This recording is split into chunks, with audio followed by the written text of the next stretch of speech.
It's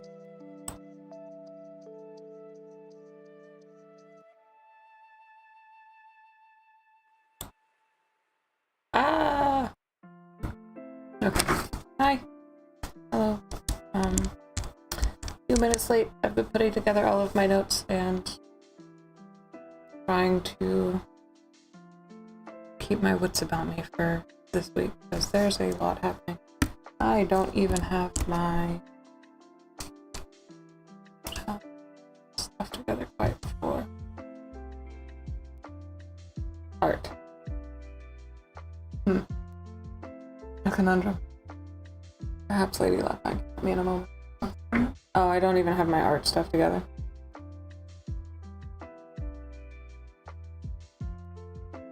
But we have a pretty consequential week setting up, and I was still getting my notes together. And I lost track of time, so here we are. Hello, good morning. At some point we will get our art together. I'm sure that I believe that Miss May put in that I am wondering about vampire birth charts. I'm happy to have input on that as well at some point when we need a break from talking about how absolutely unhinged this week may end up being. Or the rest of this month and going into February, because good night. So, we'll wait a while until people start showing up. We got our notes here, ready to go. Might keep chipping away at stuff. I don't know. I don't answer questions though. Oops. Oh well. Oh, you got the... I got the questions answered thing up there. Oh, that's easy. Is it? Okay.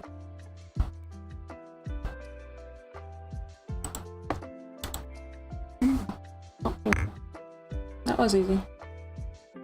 She's so cool. A lot of stuff that you think is hard is very easy. Promise.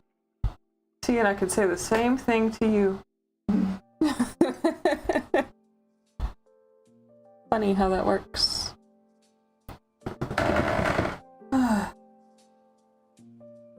Okay. So. Hi, hello. Here we are.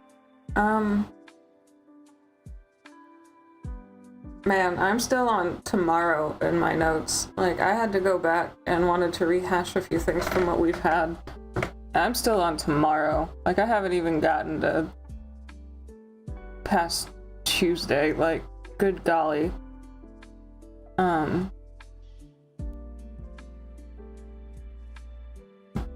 So I guess we get to write those notes together up. Boo-wee.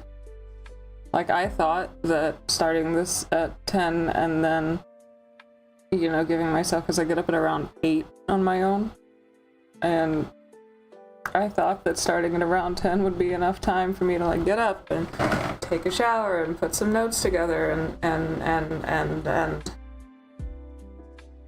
oh boy. So, we have a lot going on this week. Bleeding over from last week. And bleeding into February. Literally February 1st is the start of eclipse season, so.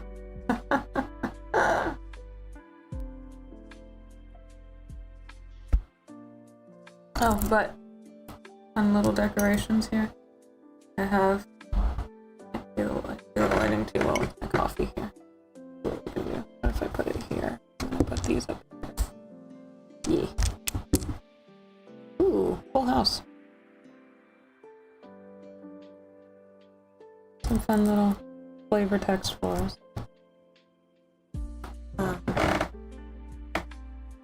I am the Mercury dominant being, and he is my favorite little boy, my favorite little troublemaker. I got some things for him. He also handles astrology and stuff, or at least Hermes does. So, I like to have him represented. But I don't want to quite start going on into this until I at least know I have one person to talk this through with me. So I'm just kind of talk at people. I would start some art, but yeah, I don't know what to do with it. Oh, I see it. So, let me be right back. I'll go get it. Start up some art.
Okay, we fixed it. Well, Miss May fixed it. I appreciate it. I will get the hang of this eventually. You will. When I did my own streams, I did not have nearly quite so much going on. Do vampires have 2 star charts? What do we think about this? Because I was keeping my very personal opinion to myself when Miss May and I were trying to talk about it, but I think they do. And she was of a mind that the second one takes a while to kick in, but at least with my fixation on Anne Rice vampires, I think it's pretty immediate. Spoiler alert. Okay.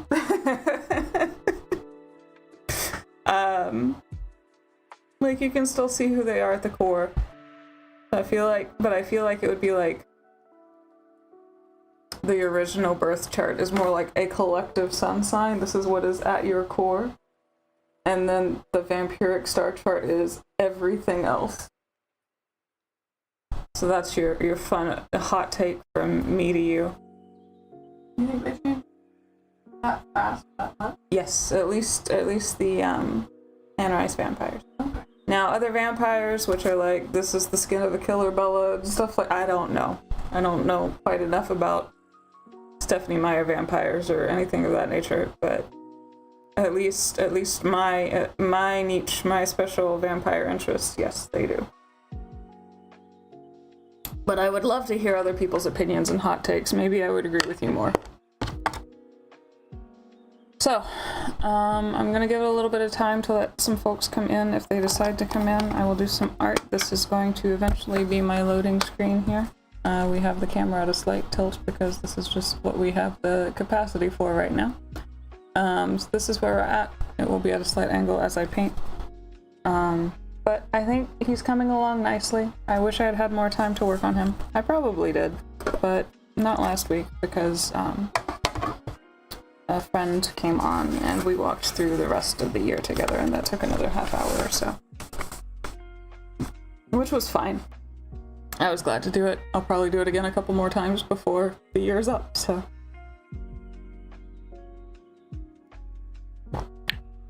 Anyway, please continue with the vampire talk. That was just my unpopular opinion. Unpopular? I don't know if it's popular or not, honestly. But I assumed it would be unpopular with you. How's that?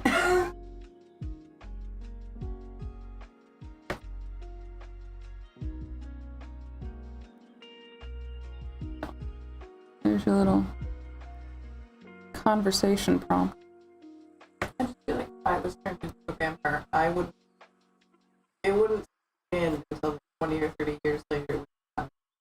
It wouldn't sink in. Get it? Yeah. No, I get that too. When you haven't aged and when everything's still the same, and Or like you turn 80, you're like, I'm not dying. I'm not dying, and I still look like I'm 30. Yeah. That. And then I would say like Star Trek has been like 75. Once it kind of settles in and stuff, yeah, I could see that. Like, I get the point of view, right? But once you're like 200, you are 100% in character. I would still think though that the core of you still stays the same. Like, you still have your memories and whatnot, right? Yeah. So.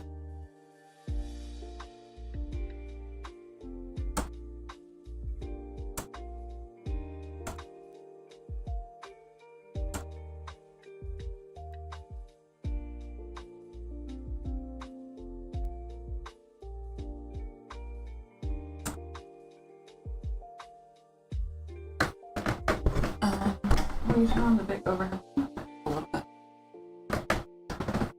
Thank you. A little bit. But yeah, so that was kind of my take. Was just like, it at least from the get-go kind of probably at least becomes like a rising sign kind of effect. Where that is your outward appearance, that is everything that anybody sees of you at first. Who's joined? Good morning. It was Stephanie. Ah. we're talking about vampires while I wait for a couple of people. Like, I at least wanted to give some time for my regulars, since I know it's you and Sen and Doji. I wanted to make sure that y'all were here. Because, oh boy, this week. Oh boy. And it started last week, and I should have talked about it a little more. But here we are. So I'm just taking some time. We're talking about some vampire stuff. As a little bit of levity for the situation. And yeah, what do you think, Steph? Do you think that when someone is reborn as a vampire that they get a second birth chart? And if they do, how prominent is it up against the original birth chart? And or does it take effect immediately or over time?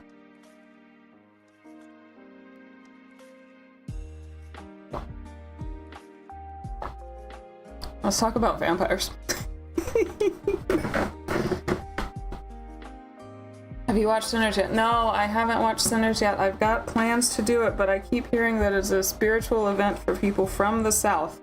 So I want to watch it with people from the South.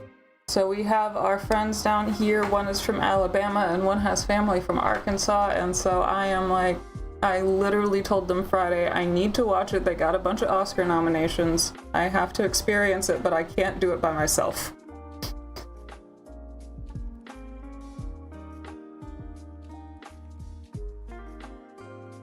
So they said yes, we just have to find a time to watch it. So I was going to wait on a friend of mine, but she is extremely hard to pin down if you are not in person together. So I love her dearly, but I'm going to wait on her to notice that I've been gone for a while. Because I just have not had the time or the energy to kind of keep up with that right now. It really is, yeah. So I wanted to have some like-minded folks because I love Miss May and she has been with me for, it'll be 12 years this year, but I'm just like, you get it, but like, do you get it, you know? Well, nobody but me is from Mississippi, but I figured Alabama was close enough. Arkansas gets a pass.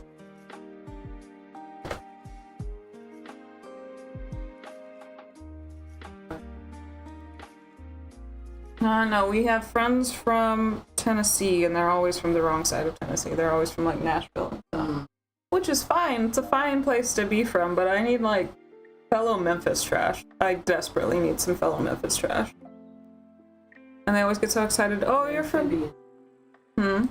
Still really sad that you guys didn't pick amphibians. Amphibians. I'll pick it. That's fine. Yeah, they're always like, oh, you're from Memphis? I'm from Nashville. I'm like, that's cool. That's not what I want, though. It's very different. The two places are pretty different. And, like, they're both fine. Fine places. But there's a certain... I don't know. Maybe I'm just being 901 represent or whatever the heck it is, but...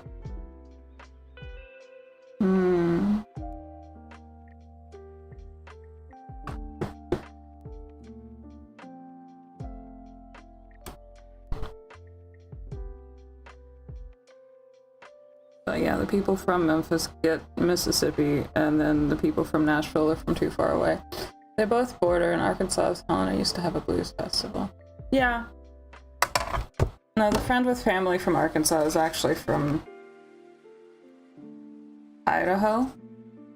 But her grandmother was from Arkansas, so she at least knows what sweet tea is, and proceeded to give herself...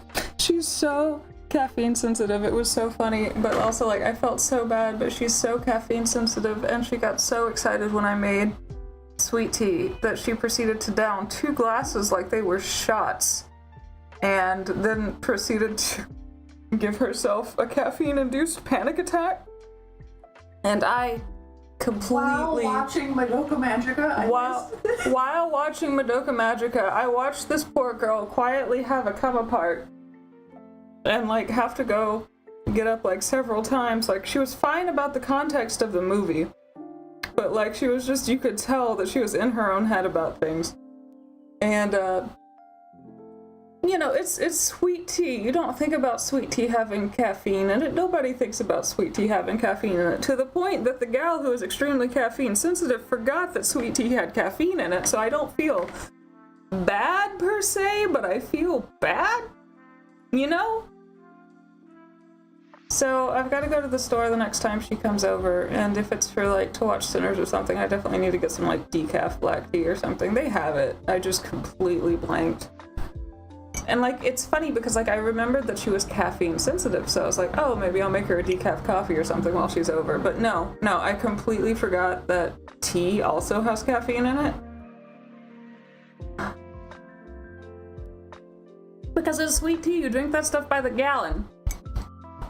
You don't think about that, you're just drinking your sweet tea. And here I am, just accidentally poisoning my friends. Nobody thinks about tea, like if it's hot tea even, I think about it having, but if it's iced? No, because that's a summer drink. That's the summer drink. What do you mean the summer drink makes you nervous? Yeah, if I think about hot tea, like, yeah, that has caffeine.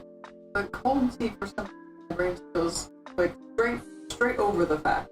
It's the summer drink. You don't get anxious from nice warm summer drink with the ice in it? No. Summertime in the living is easy. That's how the song literally goes.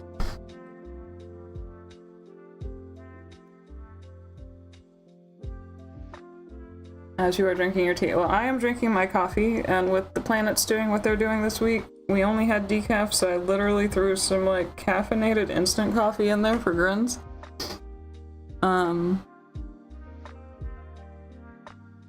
And again, yeah, I kind of want to wait until we get at least one more person in, but if it takes too much longer, we can just get going. That's fine. I'm happy to just keep talking about sweet tea being caffeinated for a minute, though. I don't think we really have anywhere to be today. It's fine.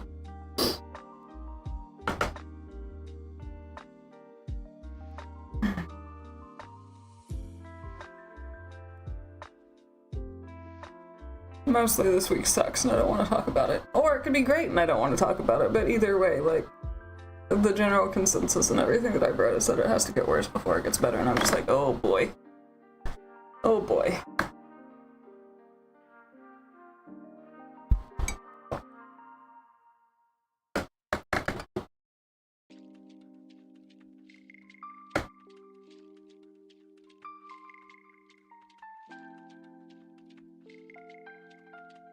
That's why I'm like, what if we talked about vampires some more? What if we talked about sweet tea having caffeine in it and being completely gobsmacked by the fact, like the Pikachu face meme. Morning! Hi, Harry! How you doing? We've got some Star Chat going and I'm kind of procrastinating on it until a couple more people show up. Just so that I don't like have to repeat myself too badly. And also, vampire goss. Do you do much with, like, supernatural stuff and, like, vampires are my horror niche. Do you like vampire stuff much? You're stuck. I am stuck on this question. I love it. I want to know what everybody's opinions are. Steph says, no new charts. Remember Lestat and Louis, their charts become amplified. See, I could see that, but I could also see it as they are getting extra juice from their second chart, and like the original chart becomes their basically encapsulated sun sign. Like it is their core, right? And then all of the other stuff from the second chart like kind of amplify that, right? And feed off of that like a big synastry chart. That's how I was taking it.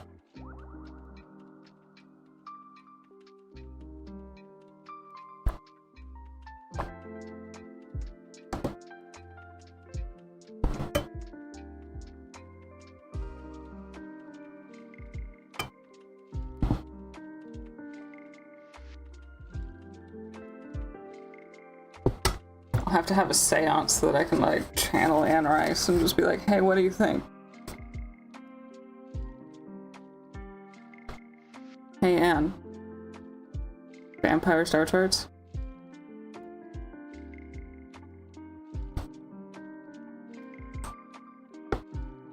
Yeah, like a shadow chart, like so their personality does in fact become amplified, right? Like it becomes all of their core. That is all of their sun sign now, which is so much more than just your single solitary sun sign. But then the second chart would just kind of feed off of that, and then all of the squares would become worse, all of the oppositions would become worse, all of the, you know, yeah, so that's what I was thinking. Now, Miss May's take was that you do get a second chart, but still the original chart is the primary driver until, like, the news, like, the realization of being a vampire has kind of settled in, right? So, like, her example was, like, when you look up and you're 80 and you still look like you're 25 and you go, oh, I guess this is for real, right? Then that's when the secondary chart would step in. How long are you going to paint that? As long as it takes. Watercolor is layers. And layers. I still have to get some, like, okay, so if we're looking at this, I've just got the base layer and, like, a little bit of shading, and I have to wait for it to dry. So, watercolor is layers. Like an onion.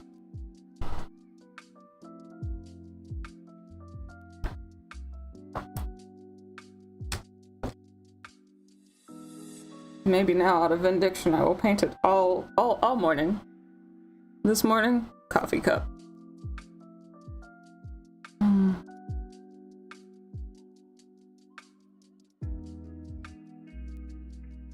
I've been wondering if, since I've been doing this more, if I need to, like, figure out which brands of watercolor are the best. Or if this is just doing fine. Parfait, yeah. Like, Faber-Castell I think is good for general use, but I'm like, if I get serious about this, do I need to get, like, a better watercolor brand? Is there a better one? There probably is a better watercolor brand. I just don't know. I haven't done color in so long. I don't know what's good anymore.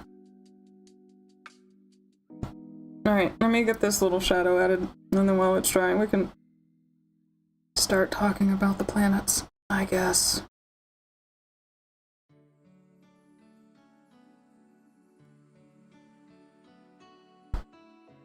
I don't wanna...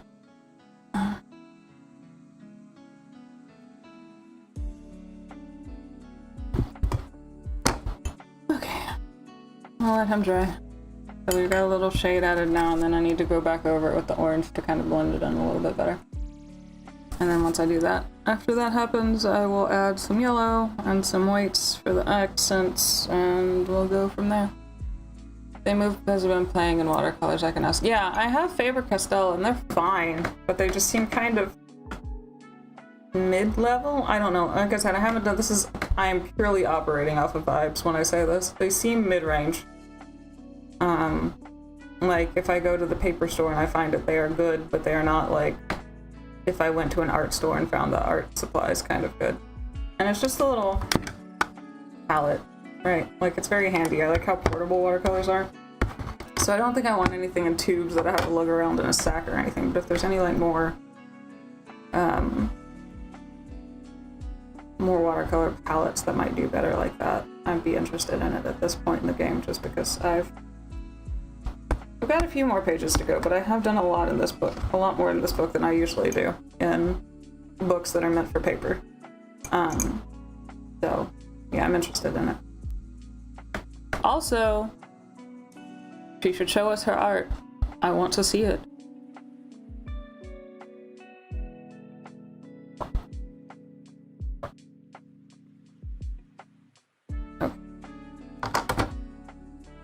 Okay. Oh boy.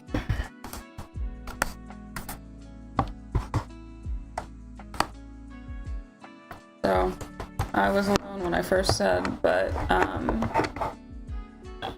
I got up at 8 like normal, thinking that would be plenty of time to do my little notes that I do before and still get my shower and get my coffee and stuff and just, you know, like sit down for an hour and get everything together. That's how I've been able to do this in the last few times. I think she's pretty good. Yeah, probably. Most people are pretty good at their art. They're just too scared to show it. So I'm trying to, like, if I can get over myself, you can too. Let me see that art. So I get up at about 8 on my own volition now because the cat, mostly, and work have ingrained to me that 8 is the get up time. So historically I've been getting up at 8, taking a shower, working on my notes, and then getting my coffee together, and then all of that sort of stuff. But I tried to do that today, and I am on tomorrow in my notes, mainly. So we are going to go through this together. We're going to do it live, I guess, and please give me feedback as you think, and thoughts, and rolling the dice on astrology? No. Mr. Mercury runs astrology and also gambling, and so I thought getting some dice would be fun to say, hey, I need some help on top of all of his other hobbies. This man wears many, many hats, and I see them and I go, ah, yes, my Mercury dominance makes sense now. I did roll a full house though, so like that's cool. Not a Yahtzee, but still pretty good.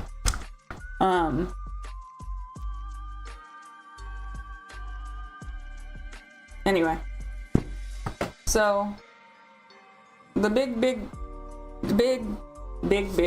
news this week is that our friend Neptune here is finally done being at 29 degrees of Pisces, and tomorrow will be at... Oh, well, thank you. I appreciate it. Welcome in. We're talking about stars. Normally, I am just a side guest on this. I consider myself to be Lady Lapine's right-hand man. She is here on Monday and Fridays with tarot streams, and Monday and Wednesdays with art streams, I believe. So come hang out, come play. Bring a free question, 1 free question per stream. It has to be about yourself, and she is also available for readings.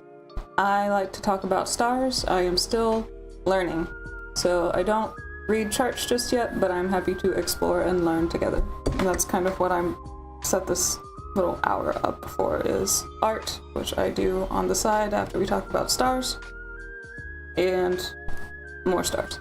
So, the big thing this week is that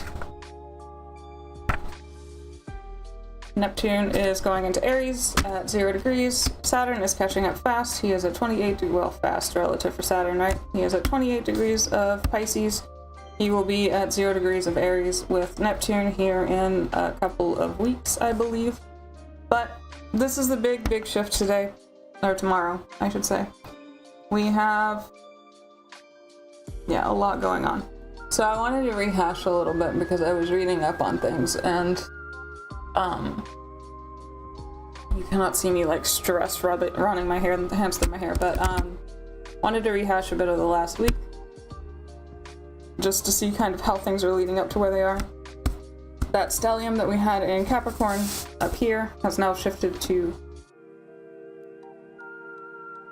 past husband intention for this. Okay. So for that would be a tarot read, probably.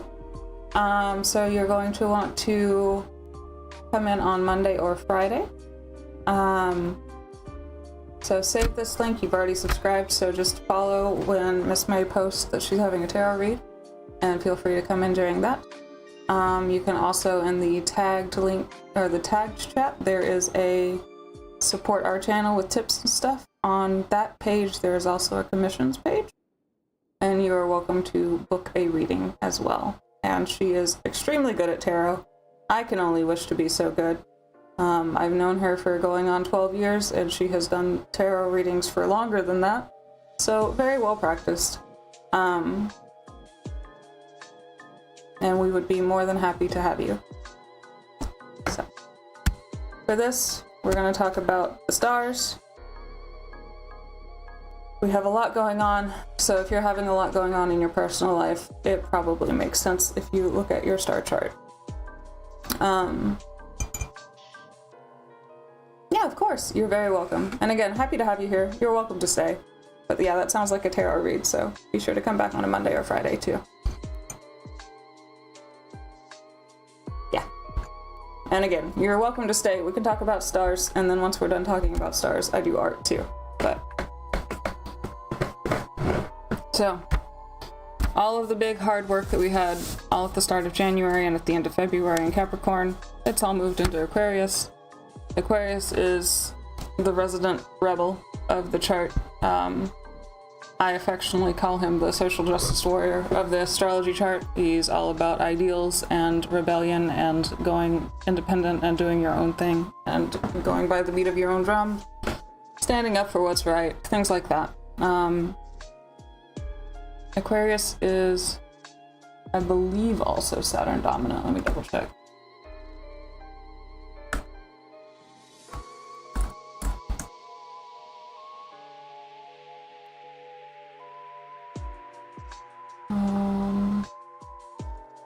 What planet rules Aquarius? I think it's also Saturn. Nope, Uranus. Okay.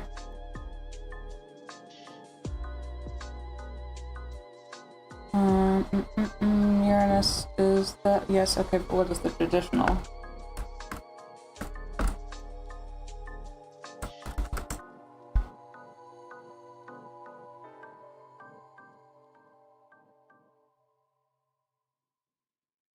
Saturn, okay. So,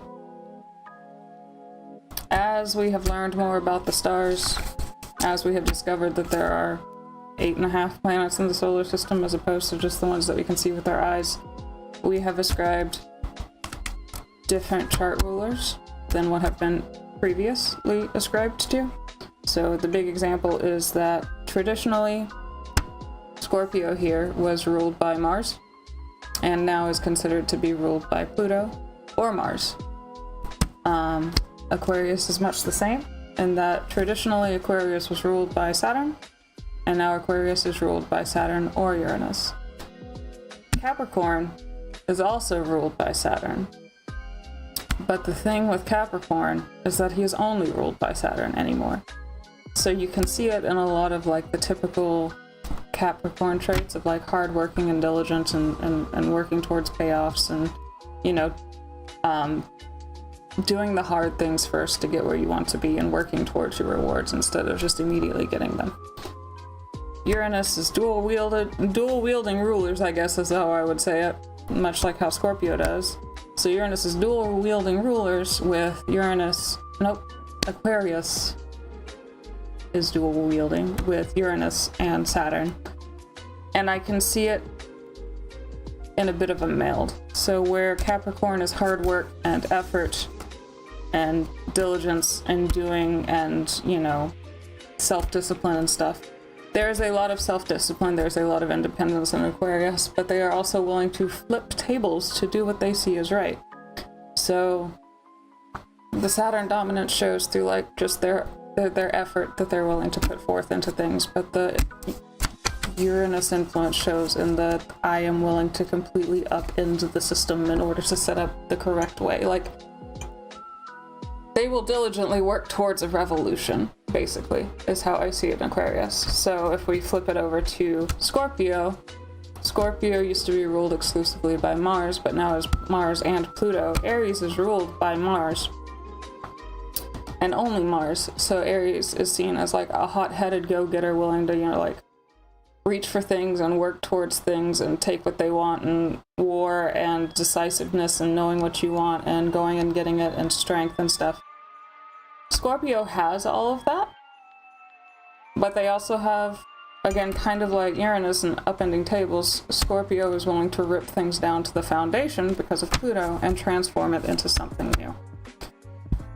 So, big shift in like personal and collective energies. We spent all of the end of December and into the early parts of January like working on building goals and setting up systems and doing things the long, tedious way so that, you know, building things that would last.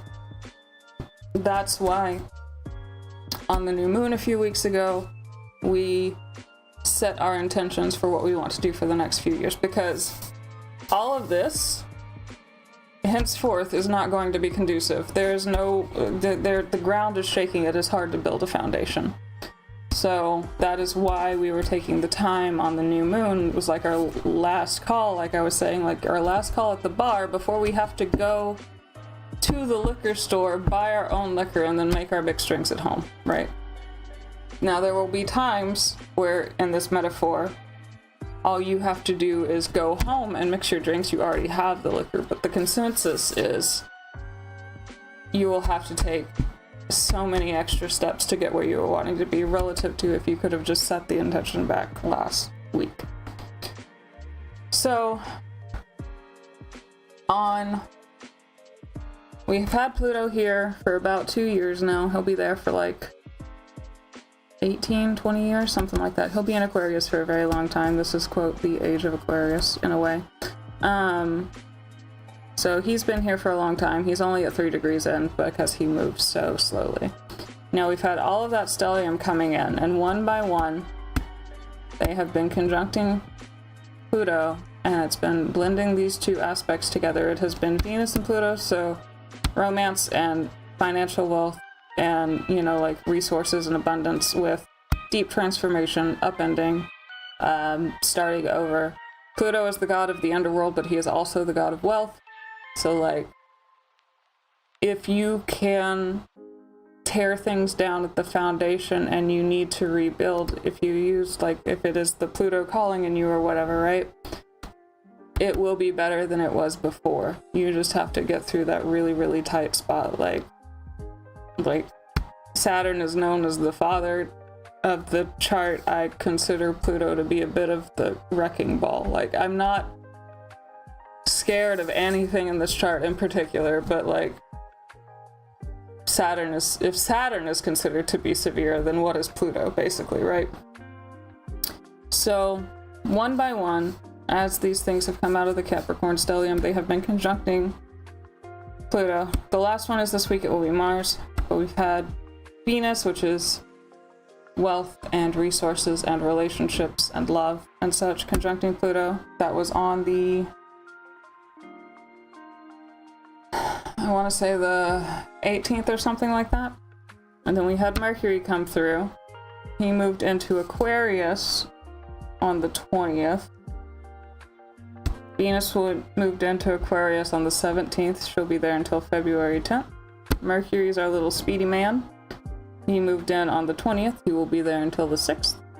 The sun is the sun. He will be there. This is Aquarius season this year. He will be there until it is Pisces season, which is going to be the end of February, so like around the 20th or the 22nd. I don't know the exact day this year. And then, so he conjuncted Pluto, so we've had communication conjunct Pluto, deep transformation, rebelling, breaking of the system, big words, realizing clear communication, but like for big grandiose things. The sun and Pluto conjunct tearing down who you are, basically, in order to rebuild. I know that we've had like a lot of personal epiphanies, especially like I keep up with the US news. There's been a lot going on that feel vaguely like this. Mars is next. So Mars went into Aquarius on the 23rd. He will be conjuncting on Tuesday. I wrote it down here. So Monday we have Neptune going into Aries. Tuesday we have Mars conjuncting Pluto. Thursday we have Venus conjuncting Mercury, which, nice, very good breath of fresh air. Vaguely? What is vaguely? Keeping up with the news? No, I keep up with it pretty intensely.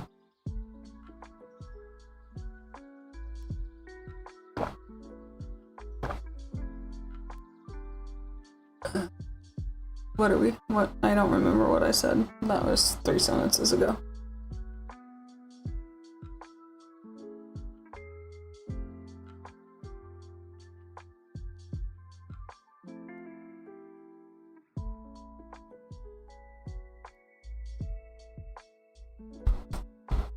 While I wait on stuff, look at my nails. We got them done. It's like, oh, there we go. It's like the first time I've had them this nice. Very exciting. I mean, this is reeking of, yeah. Well, Yeah. No, I know. There's a reason I didn't really want to talk about this week. Yeah. So, it's speaking of what's going on there. There are movements everywhere happening. This is not just the US, but oh boy, when the US sneezes, the world catches a cold. So, yeah, we've got all of that going on. Next up is Mars. And this is kind of where I'm getting a little bit about. And we haven't even gotten to the Aries stellium that's coming up because, oh boy, that's in April, I think, May? End of April, I think. Hello, you're here for the chaos. Oh boy, you're Just in time. You're just in time, Doji. Oh boy. Okay. So I don't know how things are going on in Romania right now because I've been too busy staring at the train wreck that is the US news.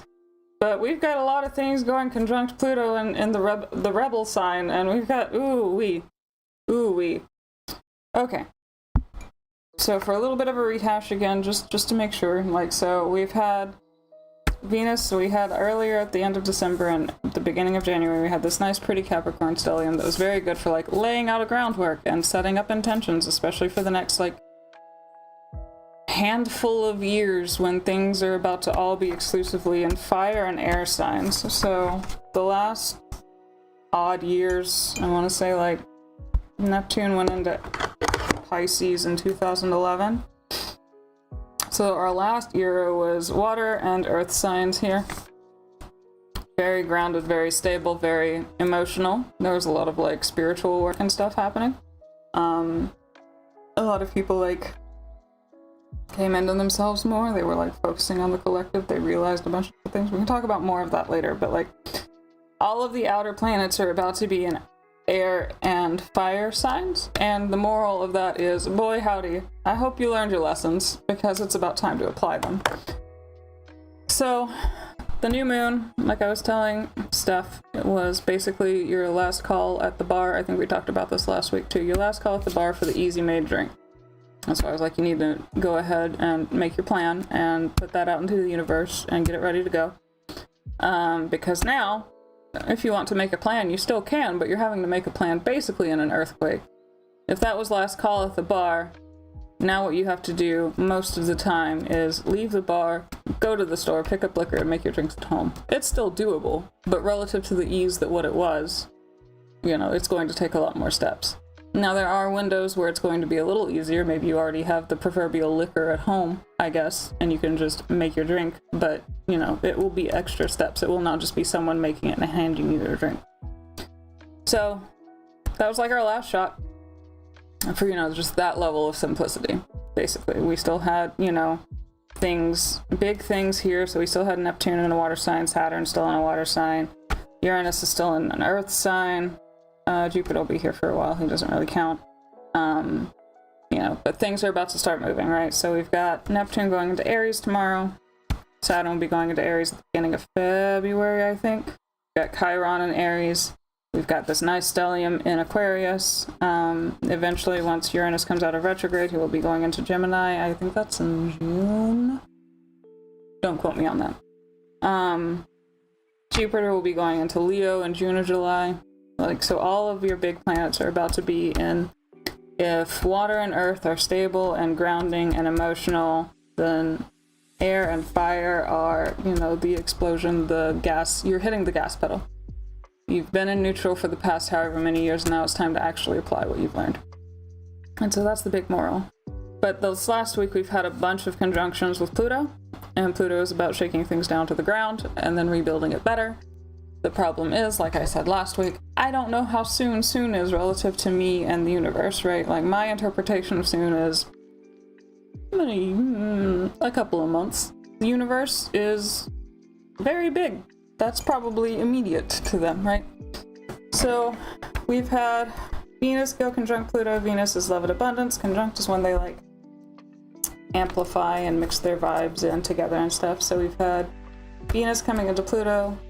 So wealth, resources, relationships, love, harmony, getting shaken down to its core. Mercury went into Pluto, and that's communication and technology and little bit of everything. Mercury's a busy boy. We've had the sun, which is our core identity, go conjunct with Pluto, so like our core identity, who we are. And you can kind of see this playing out, at least in some facets of the news. This is why I was like, I don't know about Romania, but I've been watching the US news. This week, Neptune, Mars.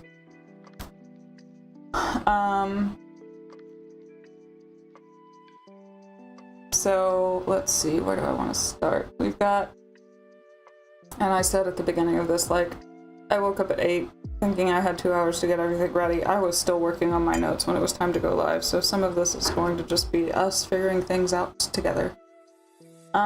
So yesterday we had what did my notes say? We had the moon in Aries right here.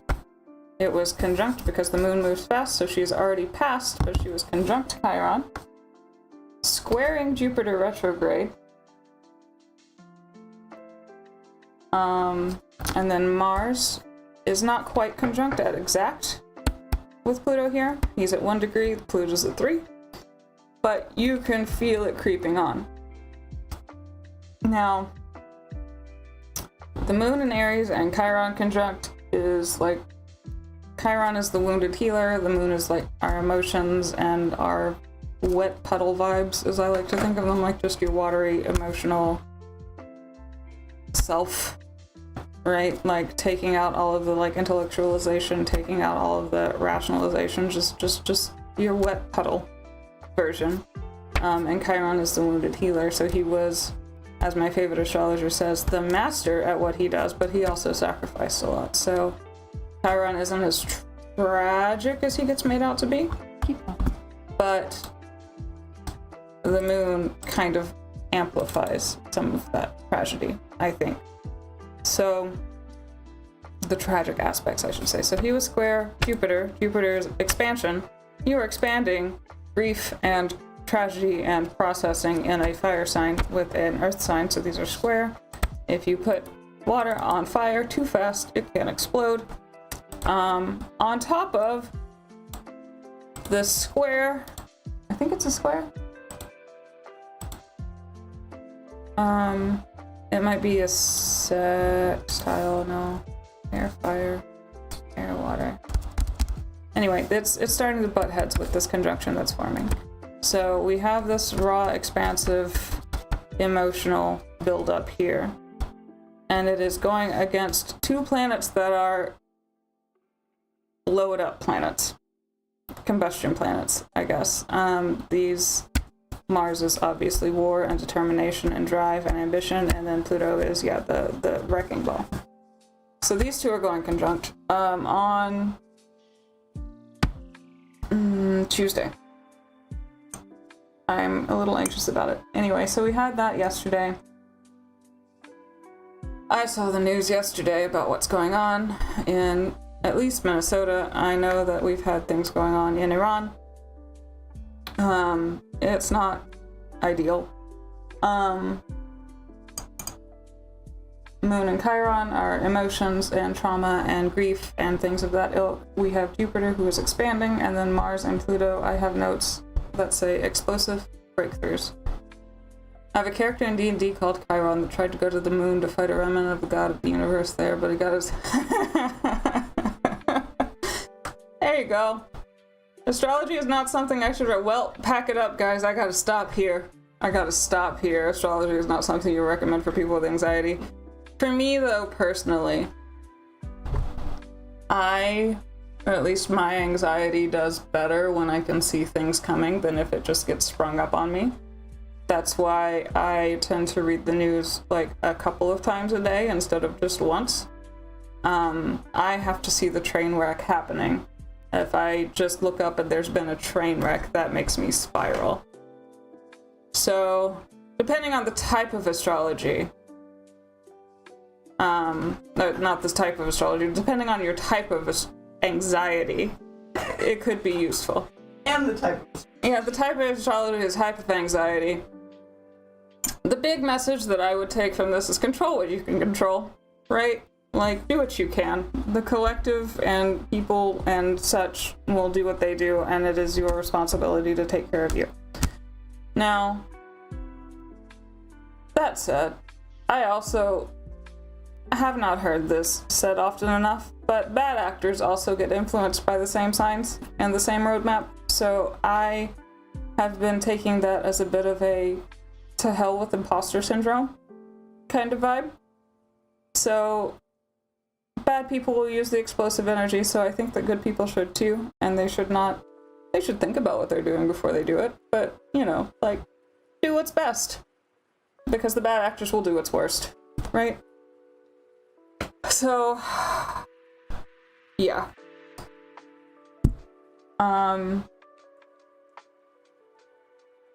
That was yesterday. Cringe is dead. Imposter syndrome is dead. Yes, do the right thing. That is what my take with astrology is. Do the right thing, because the wrong people will do the wrong thing, and you know what you need to do. So, cringe is dead. Imposter syndrome is dead. Go be good. That does not mean you have to be, I think the phrase is like, at the tip of the spear. You can be in the back of the spear. I know that Miss May and I are more back of the spear people than tip of the spear, but in that way we can support people by giving them a place to rest, right? And doing things like that. Stepping up to be shelter. Oh, thank you. So, French is dead. Imposter syndrome is dead. Let's go. Gamers, it's game on. We know what we need to do. It's time to step up and do it. This is calling for a big change in the way that things work. We know it can be better, right? On a personal level, we have... Where is it? Yeah, on a personal level, later this week, we'll start having things square, like the moon will start squaring off with certain things in Aquarius. That I am looking at as more, yeah, the moon, you know, she moves quick. Our girl moves quick. She be doing things. And in a couple of days, oh, this pen is out of ink.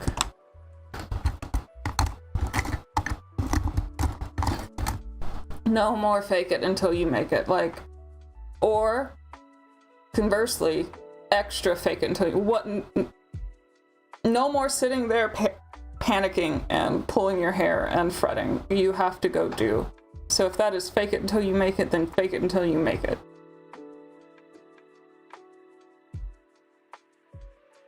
Anyway, so our girl the moon is going to be in Taurus later this week, and she's going to start squaring off with, oh heck, this is later today. So she's going to start squaring off with Mars and Pluto up here. This is later today. This is the big pressure cooker vibe that I'm getting. Square today.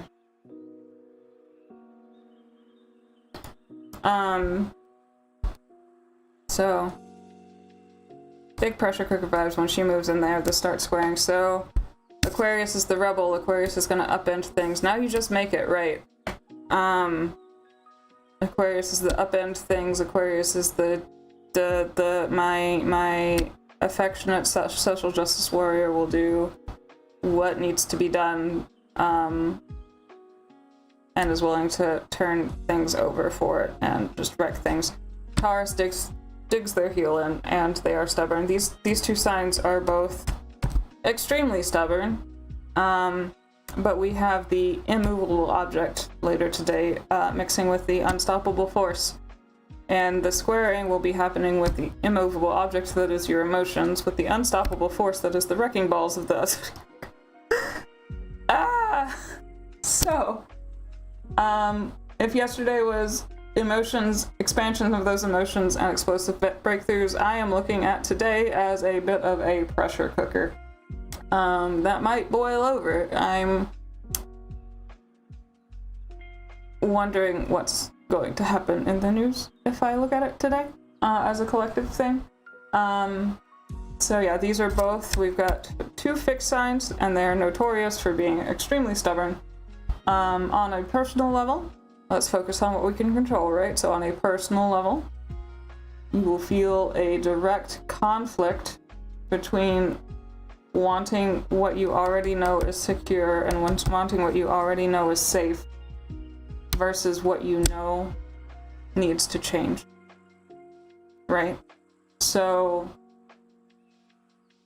you've got two sides of you. Two things can be true at once. You can say, hey, this thing is safe and I like it and I want it to stay, versus, oh, I need to change either completely this thing because I realize that it does not, the status quo, it is the status quo, it does not mean it is safe.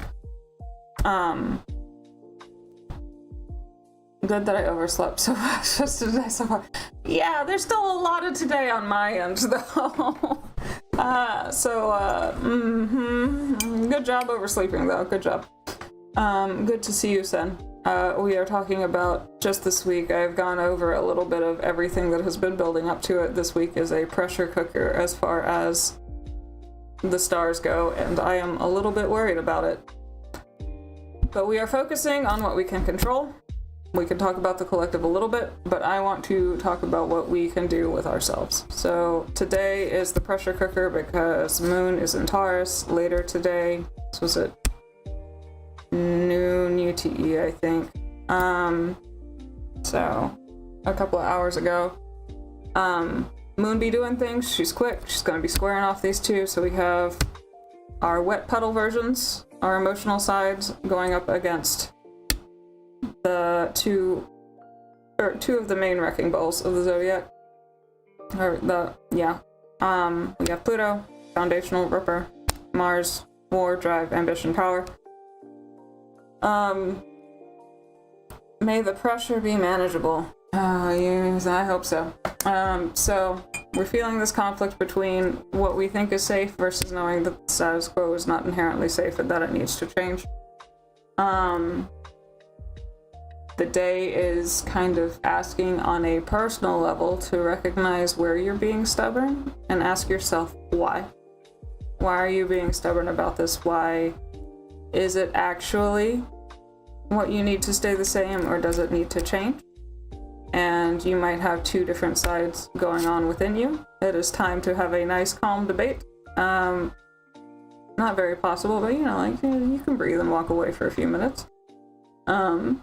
Take a walk, take a hike, talk to yourself about it, talk to the two sides, hold a little conference in your head.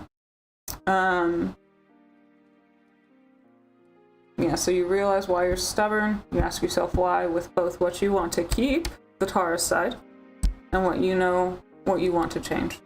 Maybe it doesn't need to change, maybe actually Taurus wins out, who knows? Like on a personal level, who knows? But there is something inside of you that wants something to change, and there is something inside of you that wants everything to stay the same, and these two sides need to have a little heart-to-heart today. Who's stubborn? I have no clue.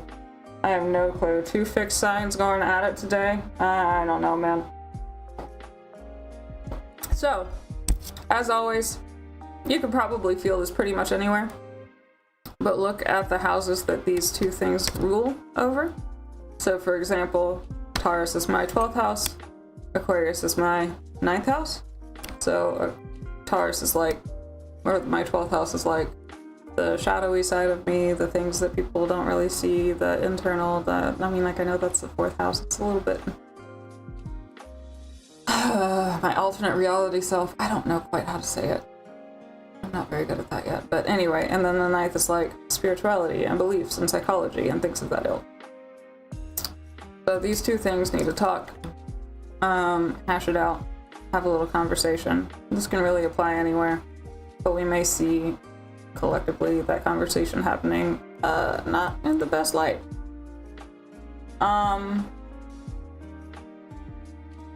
So my notes say collectively things may boil over here in a bit if we're in a pressure cooker, and the last few days they have seemed to be starting to, and like it's been building up for a while, right? I'm not trying to like make the last year feel insignificant to those that it has been particularly significant to, because everybody knows 2025 sucked, right?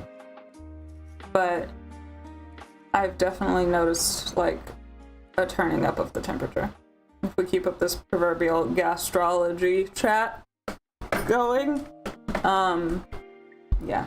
So, heads up. We are at the very tail end of 29 degrees of Neptune. It's about to go into Aries tomorrow. We've got this square going on today.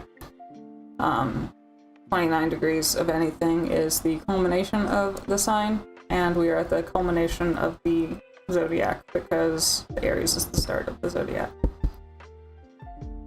So, quick break. Sin, Doji, tell me, what do you think about vampire birth charts? Do you think that the birth chart stays the same as from when they're human? Or do you think they get 2 birth charts? Or do you think they get an entirely new birth chart and their human one gets nixed?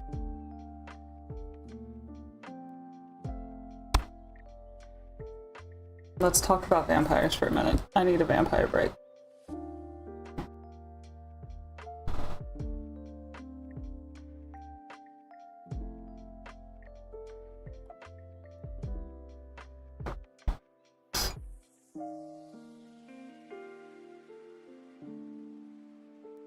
Because I have my thoughts, and Miss May has her thoughts. And our thoughts do not inherently disagree. And Steph had her thoughts too. I feel like it's just the human one. Okay. Okay.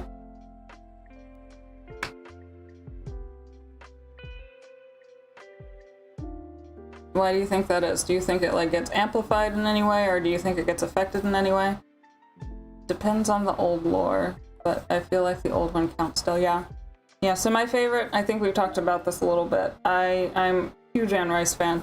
Like, she is Pulp Fiction, but she is my Pulp Fiction. I love her vampires a lot. They are OP.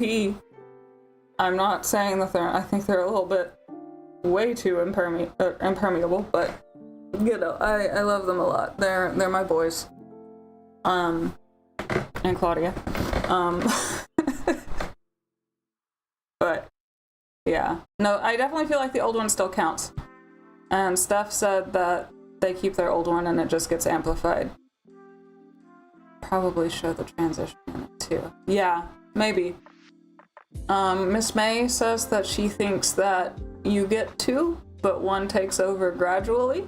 Like, you're still primarily your human star sign self until like it really sinks in that you're a vampire, right? So her example was like when you look up at 80 and you realize that you still look like you're 30, right?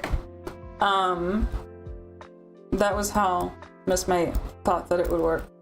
And then I was seeing it as, yes, the old one still is in effect, but I think it does get a little bit superseded by the second one, but I was seeing it as the original one kind of like got super concentrated in on itself and became like one great big sun sign, right? So that is still your core. And then your chart kind of becomes like a synastry chart based off of that, I suppose. So like, you still have your core birth chart of the time that you were born as a human, and then that just, yeah, your concentrated sun sign that becomes a lot more nuanced and faceted, right? And then you have your outer, I have been reborn as a vampire kind of chart, and that is like your outer sign, right? Like, at least for a while, it would become like your rising sign, because that's what people see, right, as the uncanny valley vampire effect. And then you are still you, but you have to deal with all of the internal conflicts that the vampire chart suddenly adds to your birth chart, like all of the squares, all of the sextiles, all the oppositions. Honestly, it's hard to tell. I guess it depends if fate is a real tangible thing in the universe. If it is, the first one will remain. If it isn't, then it probably need to be readjusted sometime. Yeah, definitely. So yeah, I was that was my take, was that like the second one does become the predominant one, but your first chart lingers as like a super condensed core, and you still have to deal with like the impacts that broader second chart has on the first one, which can amplify all of those like first traits that get so magnified. But that was my thought, and yeah, we were just talking about it yesterday, or the day before. I think it was yesterday. And I go, Briar, Miss May, do you think vampires get 2 birth charts? And she was just like, well, this is the name of the stream now, so I have to bring it up. So that was my take on it, but yeah. The rules of signs. Yeah, it gets bigger and bigger in time. I mean, like, there's something called like a graduated astrological chart, because like the planets keep moving, as it were, or like the positions of the houses change, as it were. I haven't gotten too deep into it yet. Would that mean the vampire self could be more gentle than the... I would think so. Like, I don't think that happens very often, but I would definitely say with Louis, right? Like, if we're talking about Anne Rice, like, Louis is a prime example of the vampire self at least wanting to be more gentle than the human, right? Aquarius is in the 4th house, Taurus is in the 7th, and my self-worth family core needs to have a chat with my one-to-one relationships. Your innermost self, your self-worth, and the values that you gained from your family core need to review your relationships. Yes. And I can definitely see that for you. What have you learned is unacceptable from your 4th house that maybe you're letting slide in your 7th? Or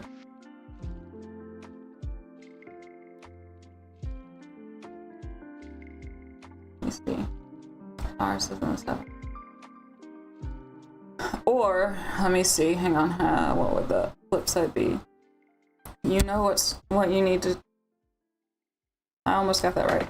I think you got it right, yeah. Like, the 4th house is your family and stuff, but it is also your deepest self. It is the messaging you got from your earliest memories. It is your core foundation. So Aquarius is your 4th. Sounds pretty unconventional. I understand why. Upbringing, but also very... There is a right way to be...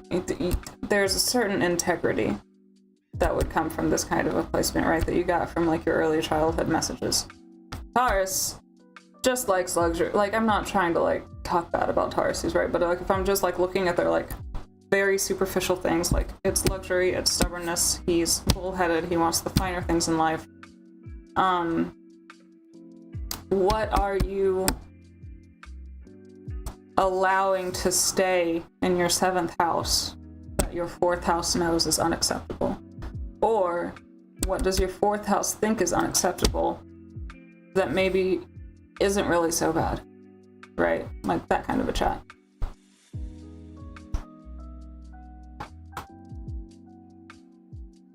Also depends on what you feel about immortality too. Like if you feel like wisdom comes with age, you're likely to try to become more wise in time. It becomes a sort of self-fulfilling prophecy. The second chart might be what will be multiplied with the vampire life. Yeah.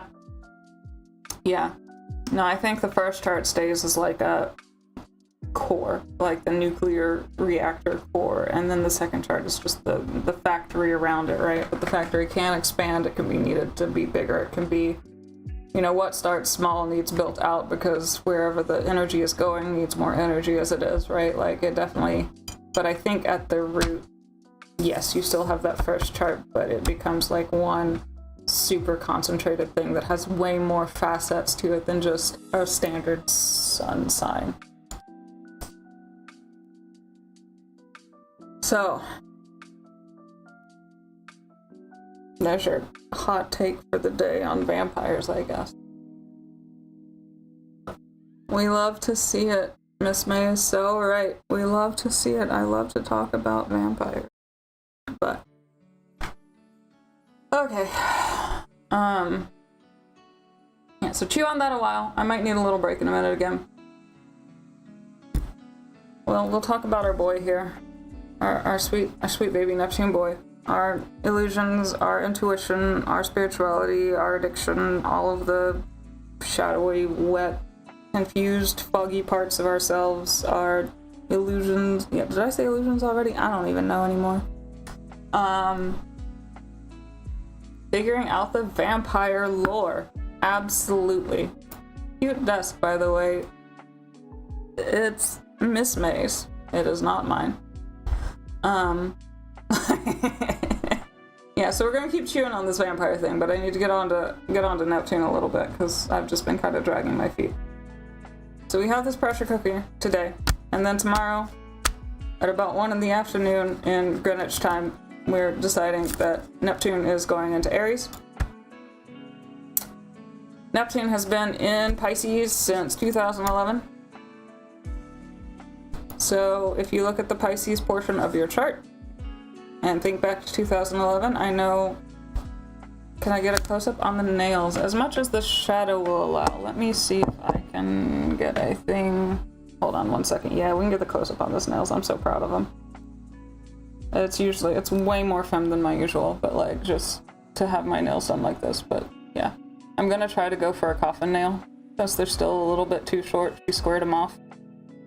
But yeah, this is what we got right now.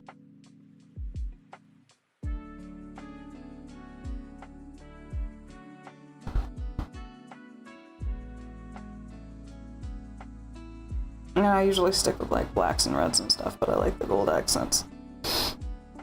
I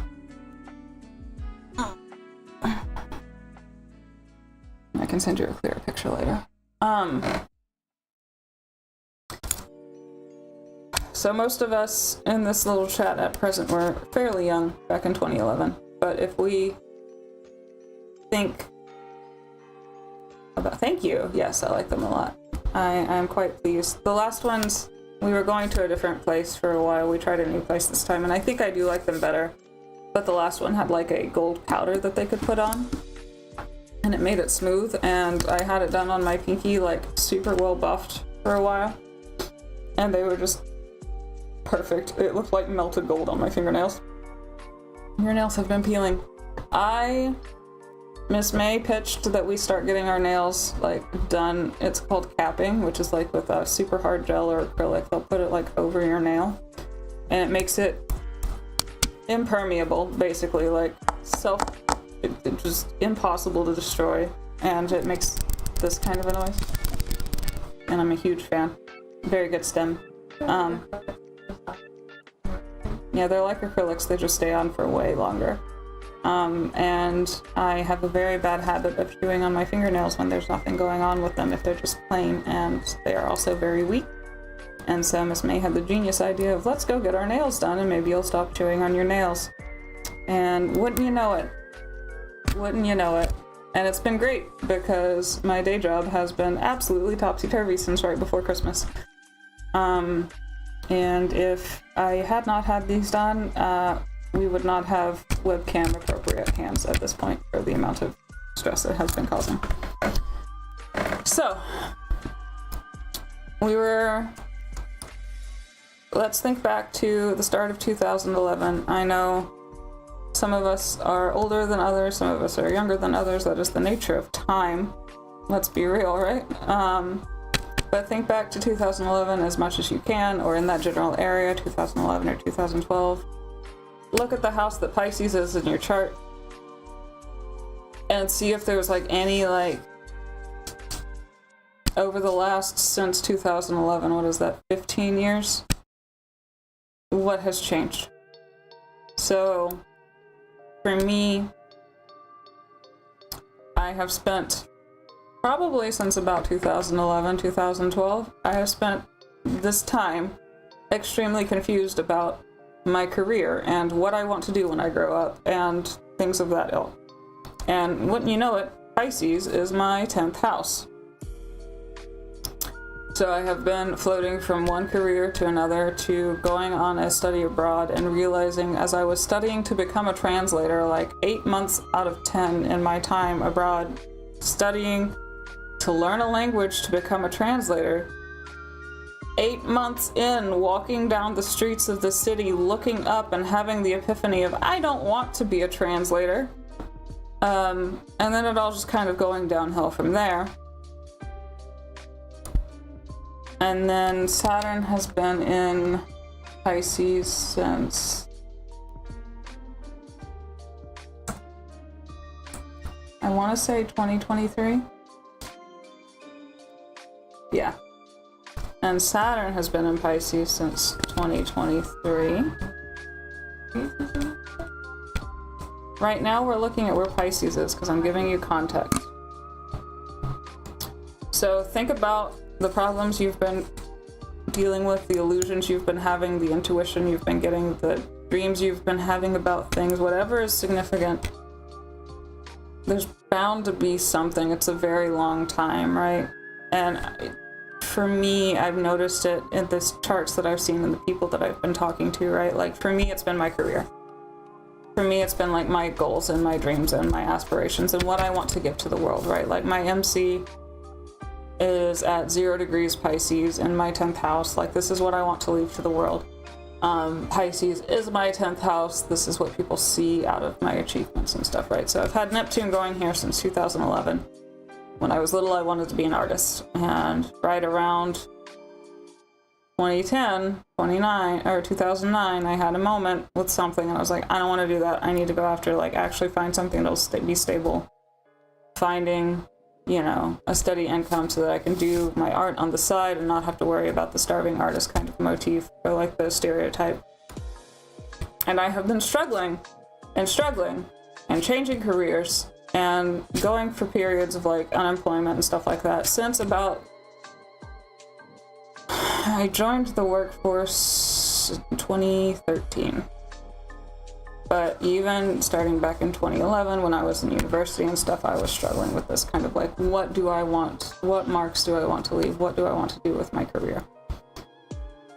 So look at the Pisces chart, part of your chart. I have another friend who Pisces is her 7th house, which is relationships, and she's a few years younger than me, but she remembers her first crush was right around 2011 or 2012, and it was extremely bad for her. And she has been in the past few years, especially since like 2022, 2023, once Saturn stepped into the picture, having to learn a lot of lessons about what she does and does not need from relationships. Since 2023, yes, I had been kind of floating and getting by, but since about 2023, I've been having to like really contend with, I don't want to work where I work for forever. I do not want to stay in this field. I think I was actually right when I was a child before Neptune stepped in and filled my head with all of these like, you don't want to live like this, it's going to be hard and stuff. I have a feeling that like I've been like having these epiphanies that actually I do kind of want to live like this, and I have been spending this time saving up and working towards being able to spend my time like that, right? Like I want to get into writing, I want to get into art, I want to let myself do what I have always known I wanted to do. I want to eventually go back to school. I want to, none of this stuff makes money. It's very hard to like really contend with and be staring down. So I've just kind of been avoiding it, right? And that's very much the Neptune theme to Pisces. And then in 2023, Saturn steps in. It's like, actually, you can't avoid it anymore, right? So since about 2023, like I've been at my job for 4 years now. So 2022, that first year was fantastic. No complaints, no notes. 2023 was when it started kind of like crunching in on me and starting to get really difficult and making me like putting my nose in it, basically, right? Like you cannot live like this. And that's what Saturn's been doing. Now, on the collective, Neptune has been at home in Pisces. Neptune is like, like we said, spirituality, illusions, deception. Not always bad, you know, but like it can be like the unknown and addiction and things for both better and worse. Spirituality falls into there. Since 2011, collectively, we've seen that big uptick in spiritual practices, especially like managed, I guess, for lack of a better word right now. Spiritual practices, we've seen a lot of like esoteric stuff rising up. I've seen like just since then like yoga became commonplace versus it kind of being, at least in the conservative Bible Belt, like we had a bit of a satanic panic back in the day about yoga. Yoga's become really commonplace, meditation has become commonplace, widely accepted, that kind of thing. We've also seen what you could possibly call some false idols with spirituality gurus taking advantage of people, or people promising these big grandiose things that they don't deliver on, right? We have also seen collectively since 2011 the rise of social media and more connectivity, which helps with bad stuff, yes, but it also like brings forth a sense of community. You can find people who could talk to you and like you resonate with, and friends and stuff. Some of my best friends that I've ever made are online, like we're online, and yes, since then I've met them in person, but like, you know, you've seen this really big uptick in like constant connection with people, right? So social media could be considered, you know, a bit of an alternate reality. It's foggy, it's hazy, it is its own thing, it is separate from the real world. Yes, it is real, but, you know, people feel more able to say things that they want to say versus, you know, like the self-imposed, you know, like the self-restraint they might exercise in the real world, like for, again, better or worse. There's been a lot of, yeah, spirituality uptick, constant connection with other people, but also escapism with the internet and with things like, you know, Netflix and YouTube and streaming things. You know, like if you don't want to live in the real world, okay, that's fine. You can go be in the, you know, the alternate one, right? You can go down the rabbit holes you want. You can get the information you want, or you can completely unplug. So, that's been happening since 2011. Like, it was starting before. Like, the internet was a thing before that. Like, I was on the internet, you know, like I started probably in the early 2000s. Like, there was certainly some alternate reality starting to happen, but it was not nearly so mainstream at the time. Like, it was still, you know, not unheard of to have people go like, oh, I don't have a computer, you know, like, that's fine. And then, like, it became a thing in about 2011. It started taking off. Conspiracy theories have upticked, or at least, you know, like, spoken, as far as being spoken about, right? Always, again, tinfoil hat folks have always been a thing, but now they are more prevalent, they are louder. The minority that was already loud got even louder, right? You could see, like, Pisces and Neptune are both responsible for, like, dissolving, you know, boundaries and stuff. You can look at the pandemic and say, like, oh, the pandemic did not care about what country it was in. It did not care about what papers it had. It did not care. It just went from country to country and just kind of wrecked things. Since Saturn came in about 23 or a little bit before, we've had the rise in large language models and AI and, you know, generative images and stuff, and now it's getting to a point of, like, I don't even know what's real anymore, right? Like, I can sometimes pick it out, but, like, it's just if I'm just scrolling and I'm just glancing at something, I don't know. I have to be really discerning about figuring out whether or not something's real. So this all kind of falls into, yeah, 2011 is when computer access became a necessity, not a luxury. Yes. So, like, internet access, you needed to have internet to be able to do anything. We weren't doing fax machines anymore, unless you were in Japan, in which case, well, Pisces in 9th, 10th, 11th, long-term goals. I can see how that was the issue. Yeah. Long-term goals, community kind of things, yeah, definitely. Yeah, if you've been struggling with that, that makes a lot of sense. Especially, like, yeah, 2011 obviously was when Neptune started this, but, like, again, it got set into hyperdrive with Saturn, right? Like, all of these problems, because Neptune and Saturn are, like, the primary, like, they're not, nobody's an enemy, but they're rivals, right? Like, they don't play nicely. We have self-discipline and, you know, solid, tangible working for things versus dreamy, oh, if I want it, I can just manifest it, dreamy Neptune, right? Like, these two do not play nicely together, and especially as they've been getting closer and closer, it keeps getting louder and louder. Like, the reality is coming to shatter the dreams, but the dreams have a bit of a truth to them too, and the reality is not wanting to accept the truth that comes from the, you know, like it's two, they're opposites. They don't like to play together. And as they get closer and closer, those conflicts get louder and louder, which is why when they get conjunct at 0 degrees of Aries, big change. XI sounds like the house, a little bit like the house of LinkedIn. Yeah, I try to give it a little more grace, but God, you're so right, Sin. You're so right, Sin. What does? So, the 11th house sounds like the house of LinkedIn, and she's right. She's not wrong.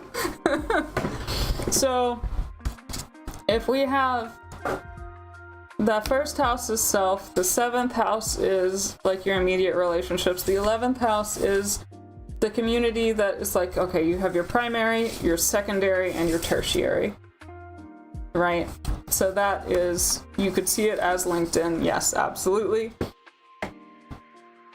You can also, just see it as like the people that you are involved in, but your relationships might be a little more superficial.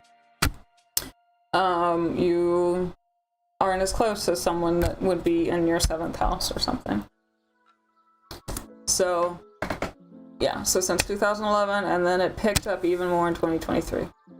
Now, that has been what we have been going through. What happens now when we go from the daydreamer, when the daydreamer moves from the daydreamer to the go-getter? What is happening here?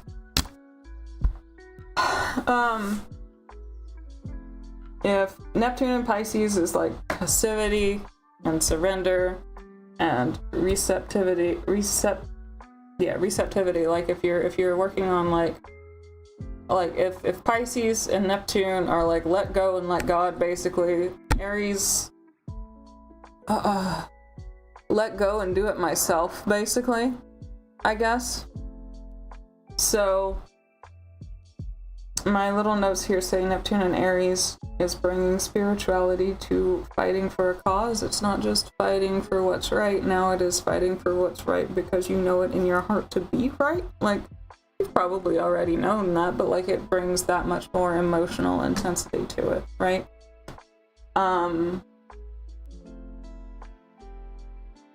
With it though, with the illusion, with the self-deception, with those certain elements, right?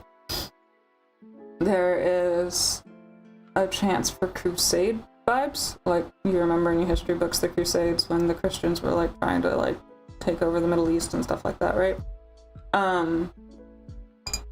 At the time, the people involved usually thought that they were doing the right thing, and now through the lens of like context and social advancement and stuff, we can see like they thought they were the heroes, but that is where the thoughts they thought they were heroes, right? It feels now that we've done like, now that we've looked back at things with our nice little glasses and stuff, now that we know all of this sort of stuff, it's like ego covered up with religion, basically was how I read it, and I was like, that's a good way to put it. Everybody can start to think they're the hero. So we're moving on from more of a collective passivity to more of a self-independent, inward-focused, I'm working on improving myself kind of vibe. With that can come more of like questions about who am I? It can bring more of those to the front instead of what are we doing, right? Aries is the first. It is the self. And when Neptune comes in with the self, Neptune causes confusion. You might get lost. You might not recognize who you are anymore. You might have like ideas about yourself that aren't true, but you can also have very good realizations and like self-made like actualizations on things like working towards authenticity. You can start expressing yourself more truly. You can start like, yes, illusions and deception, but also intuition and knowing thyself kind of vibes, right? So like, it depends on which path you kind of choose to go down, right? We've been talking about how like there's kind of like, feels like a little like two timelines are about to happen. So just be careful not to try to play the hero too much. Be careful not to over-aggrandize, independence. There's a difference between being independent and being isolated. And it's important not to lose yourself in the search of yourself. You still need to have, more confusion, I know. You still need to have community, you still need to have people, you still need to have help, right?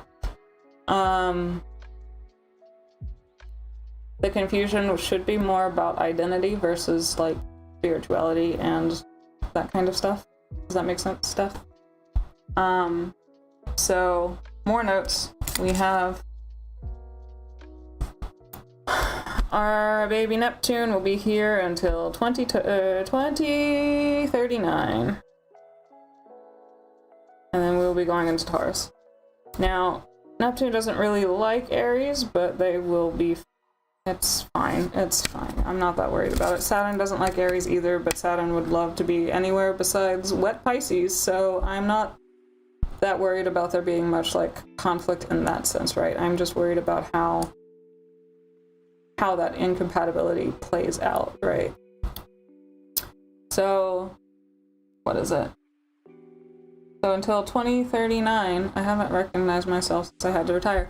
Well, maybe, like, okay, so flip it a little bit, Steph. Then think about it like this is your chance to, like, really dig deep into yourself and find yourself again, right? Like, if you've been confused for that long, Neptune, yes, confusion and all of that sort of stuff, but also intuition and learning and working towards understanding on, like, a deeper level than just plain knowledge, right?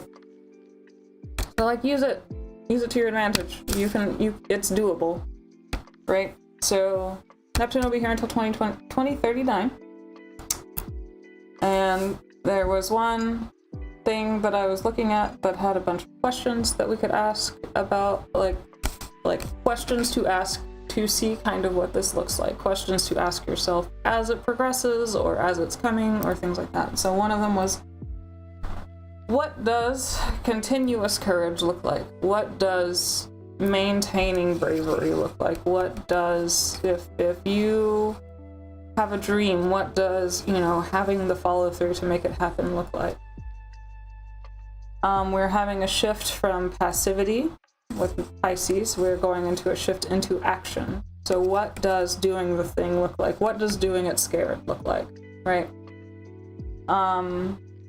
We've also, with Neptune and Pisces, had a big talk about, like, mental health and well-being, and we talked about boundaries, and we talked about, like, knowing yourself up to a point, like, on a spiritual level, but also, since Neptune is passivity, we have, like, maybe we had these boundaries and then we let people walk all over them. So another thing to ask with Neptune and Aries is, like, cool, so what were your boundaries again? Okay, great. Now what are your actual boundaries? Where are you going to actually say no? Like, you think you have this boundary, and if you do, if you can follow through with it, great. But if it falls, what is your line in the sand? Where do you actually stand up to say no?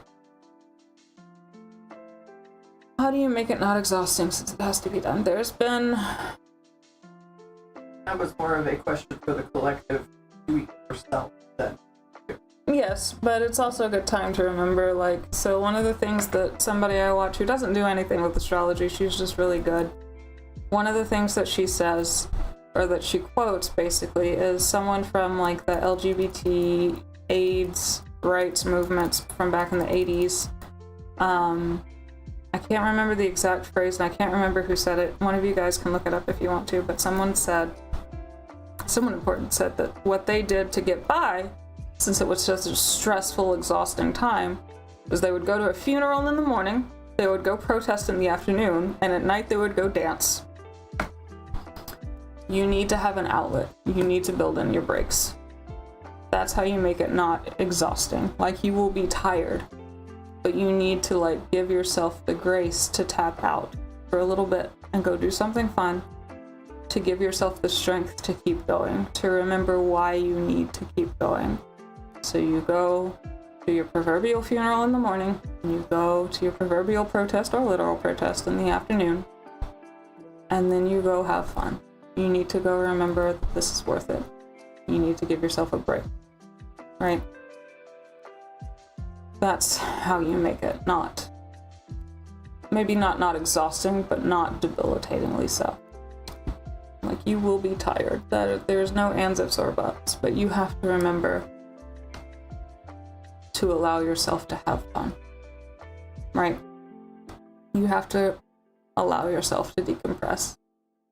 You have to know when to turn off the news and watch a comedy. You have to know when to go take a walk. You have to know when to step back. You have to know when to cry and take a nap and then get back to it later, right?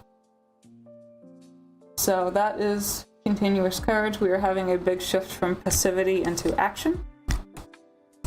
We have standing up for our actual boundaries, marking our lines in the sand, and holding down that line, not giving it up, right?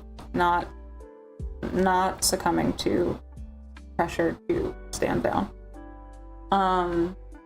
You are learning to defend what matters. You are learning how to say no. There's no more people pleasing. I think instead of no more fake it till you make it, the bigger theme is no more people pleasing. You are doing what you need to do. The first 2.5 or 3 years of this, with Saturn coming into the fray, has a very strong potential to be rough. But, and we can talk about that more in a little bit, but the thing about this one is that Uranus is about to go into Gemini, right? We've got Jupiter about to go into Leo. Pluto's already in Aquarius. And then Saturn and Neptune will be in Aries. So these are all in fire and air signs, which, yes, is go, go, go. But they are also all in support of each other. There are trines, there are sextiles. They are not fighting each other, at least while Saturn is in Aries. And with that, I'm hoping that maybe it's not as exhausting as it has to be. Maybe you'll find second winds. Maybe people will step down. Maybe it'll be easier than what it sounds like, right? Maybe because you'll have it, not because it takes less work, but because the energies will be working more towards your favor. Is it about reinforcing the boundaries or more like questioning them? Yes. It is standing up for yourself, right? So review your boundaries, right? Like know thyself, know what you will and will not tolerate, and then stick to your guns. And if it's a boundary that you let go of and let slide, maybe you don't need it, or maybe you shouldn't have let it slide and you need to reinforce it. Does that make sense? Like, things change, people change, boundaries can potentially change too with self-growth and all of that sort of stuff, right? Like people, like, I'm not the same person I was back in 2011, and honestly that's too far away. If I wasn't embarrassed by some of the things that I did or let happen to me, you know, like, I would not have grown as a person enough, right? Or, you know, like, allowed to happen to me, I guess, right? I would not have grown as a person if I let those, if I were still the same person. It's not enough growth, right? So you will change. 14, 15 years is a long, long time, right? Like, your boundaries will change, but you will have the aptitude to sit there and, the quote is from Dan Savage, okay. You will have the aptitude to sit there and reevaluate them and then reinforce them as you need to, right? And if something was a boundary that isn't anymore, great. If a new boundary crops up, great. But figure out where you say no, and say no. Don't just lay down and take it. That is what this big vibe is. So, with these, we'll talk about Saturn for a minute. He's not coming into the fray until next month. But when he does, they will be at 0 degrees of Aries, and then he will start to bypass Neptune. So, oh, absolutely. People can absolutely have their boundaries too strict. Like, and I think part of that too is,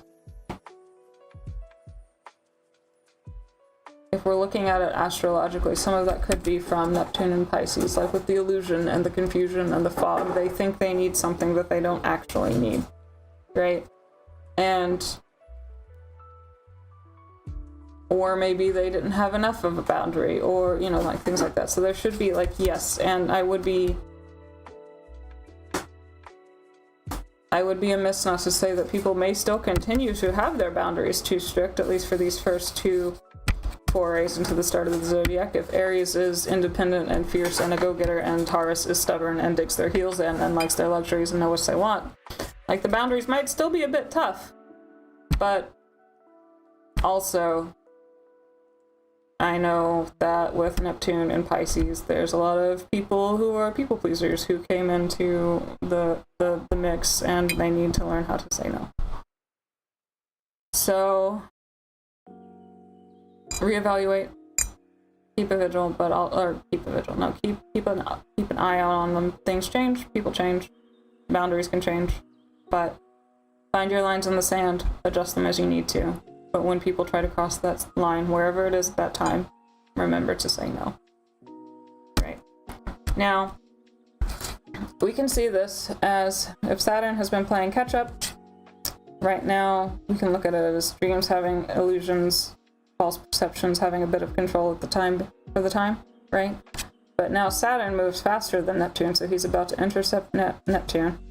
And so we can see this big shift from dreams into reality,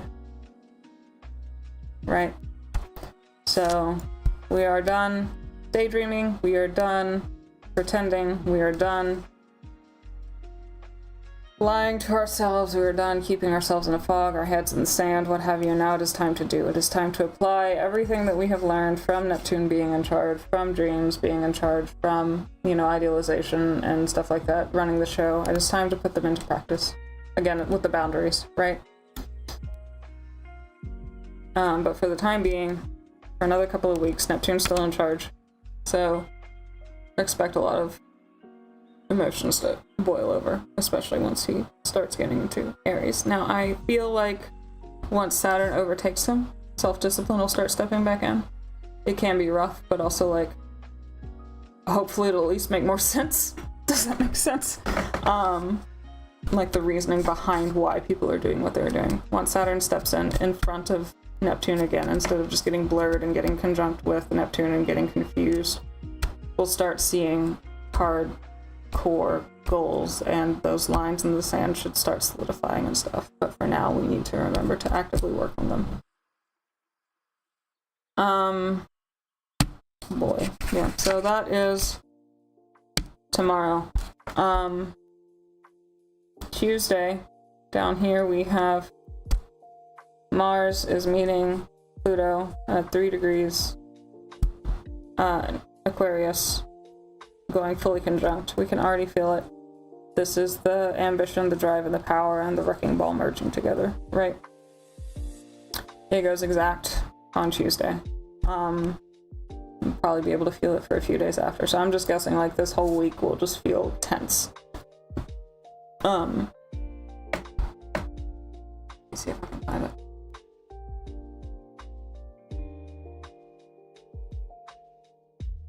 Yeah, this is where I started running out of notes, so let's go look at what I was looking at. Okay, so careful with your crusade vibes, there are positives.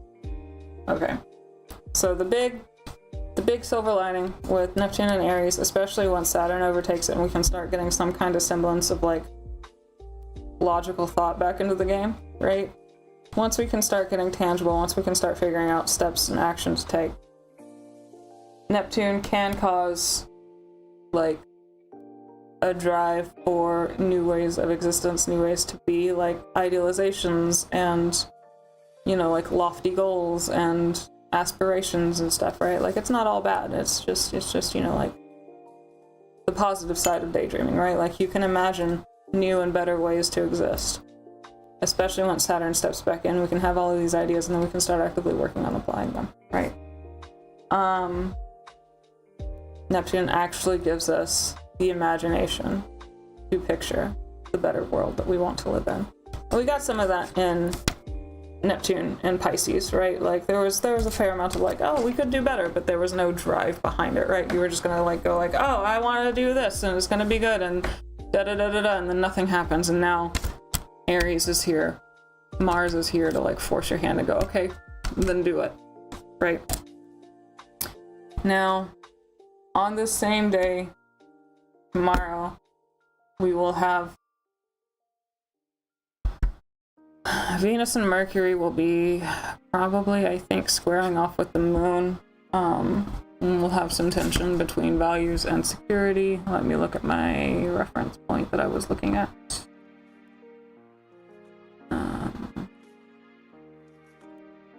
One moment. Yeah, tension between values and security. We might feel torn between familiar comforts and what we feel called towards for the future. The old world and the new are rubbing against each other, and it's not great. So this will feel a bit like what we had yesterday with the or later today with the moon squaring off with here. We've just got another square off happening, but with Mercury and Venus instead. Less destructive, right? Because these two aren't particularly malefic planets exactly. They just, you know, like they're in a rebel sign. The moon will be... Where's the moon? The moon will be, I think, in Taurus. Yeah, the moon will still be in Taurus. So, but it's another headbutt moment between what we know, or what we like as far as safety goes, and what we know needs to change.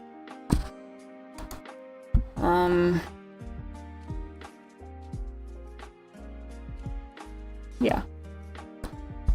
Tuesday is, my notes in here have it called the climax, and this is when Pluto and Mars go conjunct. This is when we either break through or the pot boils over, right? Like we've had this tension, this pressure cooker's been building, and this is like it on Tuesday. Mars conjunct Pluto is intense, and today it perfects. I'm reading El Dupos on Instagram. It can be willpower. It can cause unstoppable drive, ability to push through any obstacle, and give the power to transform situations that seemed impossible to change. Lots of courage, lots of standing up for what's right, lots for being the change. We are focused on collective since Aquarius is the rebel, the standing up for what's right. Big potential for clashes though.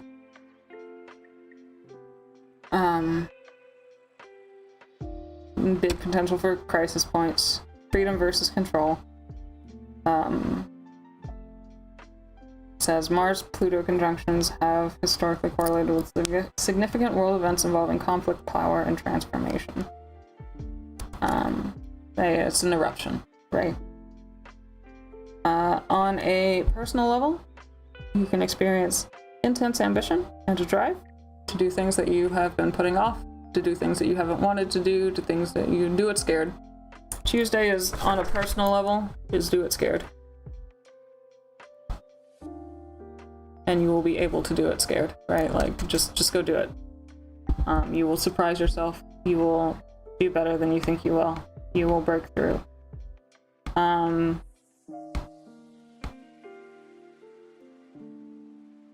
Could be you could have a confrontation that you've been needing to have. You could be expressing anything that you've been suppressing as far as anger. You might feel compelled to stand up for something. Be conscious. It's a very Monday pressure cooker pops, Tuesday, yep, do it scared.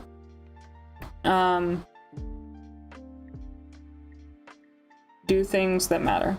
Do something that matters to you. Don't just be angry. If you're angry, do something about it. If there's something that you've been needing to do for the better of everybody around you, especially as like a collective thing, do it. Right? But also on a personal level, like, tend to things that you have been putting off, especially if you've been scared about it. Another note she says to do is exercise, because that's a lot of pressure. Just vent it out, Mars's ambition and energy. Burn it off. A side note here, careful of your shadow self. Can be Mars and Pluto conjunctions can bring out darker parts that we don't want to acknowledge about ourselves. Could be a capacity for, or quote, like, or capacity for cruelty, manipulation, or destructive rage. Notice these parts without acting from them. Awareness is key, unquote.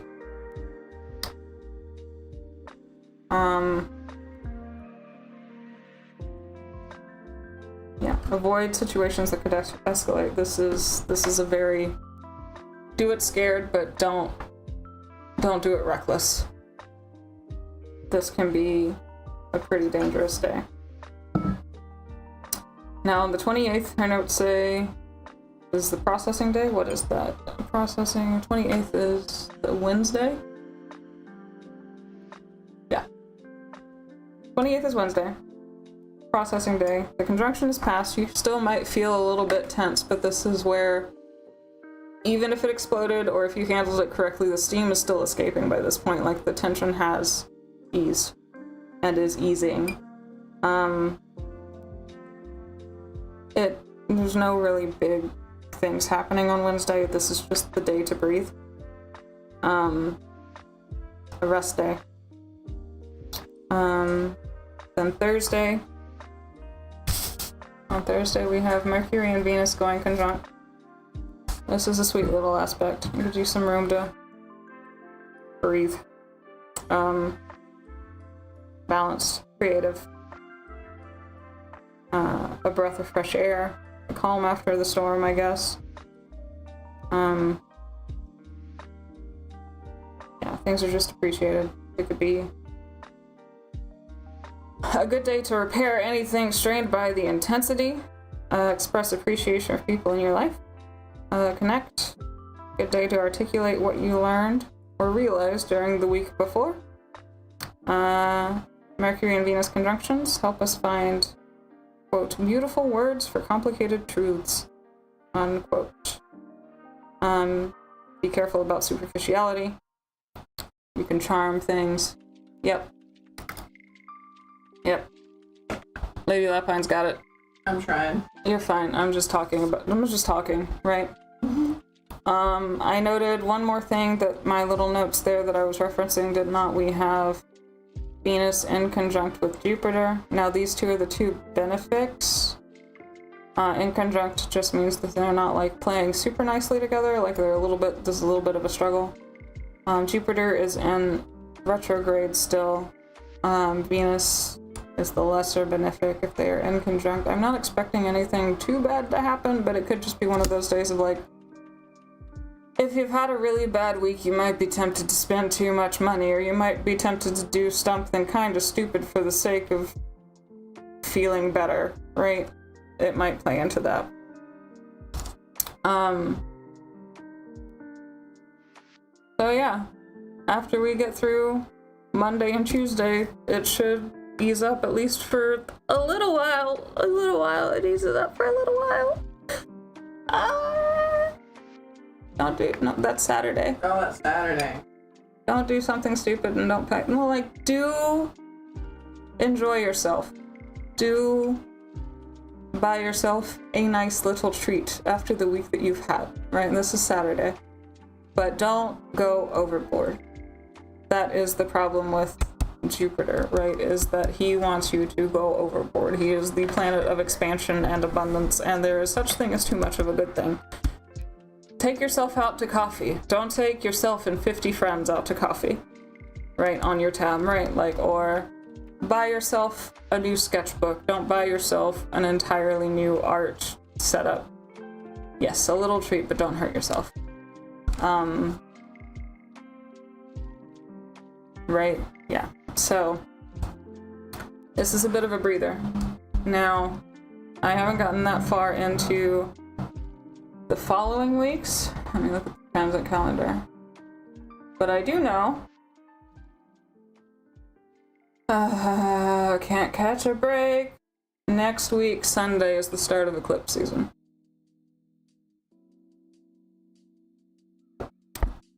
So, buckle up, take care of yourselves, channel all of this energy wisely, think before you say something, use the energy to your advantage. It will give you a lot of bravery you did not see you had, or did not know you had, potentially. But be careful.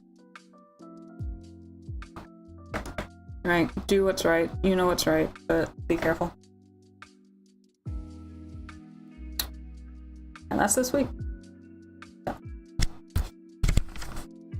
Thoughts, questions, concerns, vampire chats? Anything?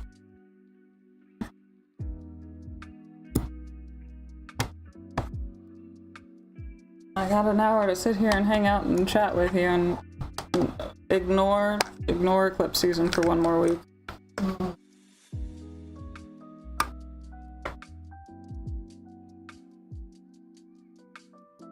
You feeling prepared, gang? We doing?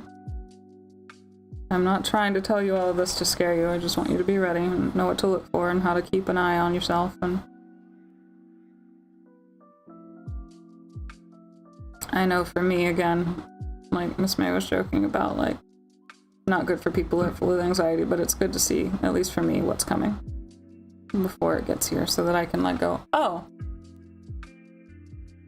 maybe this too shall pass. Maybe this isn't really forever. Vampires will also get cooked. That is somehow encouraging. Sure. Add it to the D&D campaign, Doge.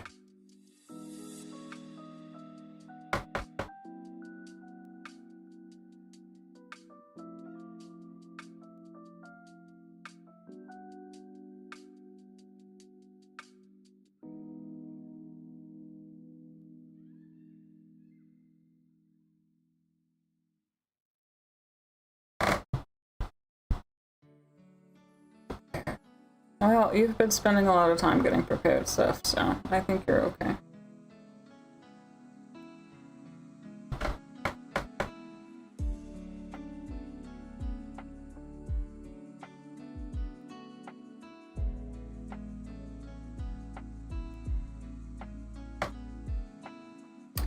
And that's the nature of the beast, right? Like, that just sounds like Neptune and Pisces sort of stuff, and just general human behavior, right? Like, I knew for a long time that I didn't want to live forever in the States, but I was so busy wrapped up with getting all of my affairs in order and getting all of my ducks in a row and making sure everything was perfect that I was never going to do anything. And then I drew a line in the sand and that line got crossed. Yes, it is the final push. It is the universe forcing your hand, essentially. And that's kind of how I'm also looking at, like, I think we've tapped a little bit on, like, my job confusion at present. I'm looking at it as however it shapes up, like, even if it is for the worse, then okay, that is the universe forcing my hand. I've spent years saying, well, if I had this and this and this, then I could do this, and now if it goes south, it could just be like good old Saturn going, okay, bet. Make it happen.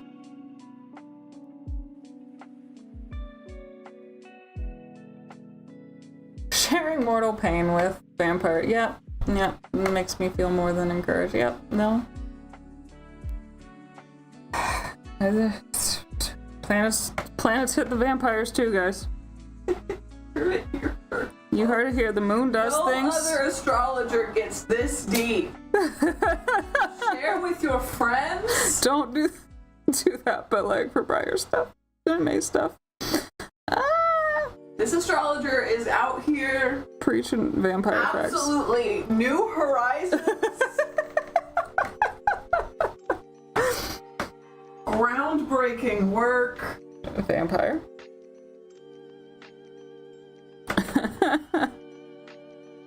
Got a hype, man. Send me to all of your vampire friends. That's it. Doji, you should have several.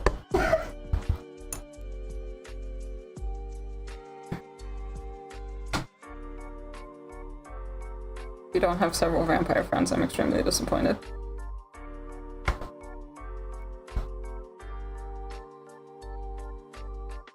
groundbreaking astrology field. How will it affect the vampires?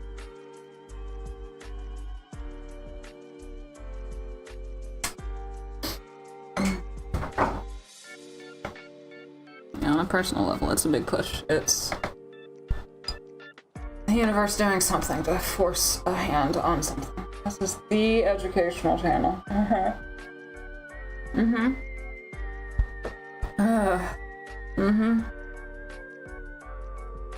That's me, folks.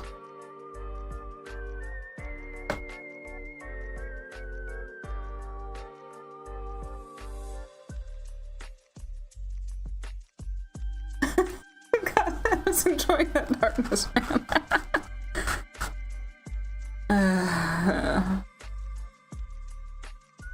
Turn off the light. What the hell's that? Yeah, I get it.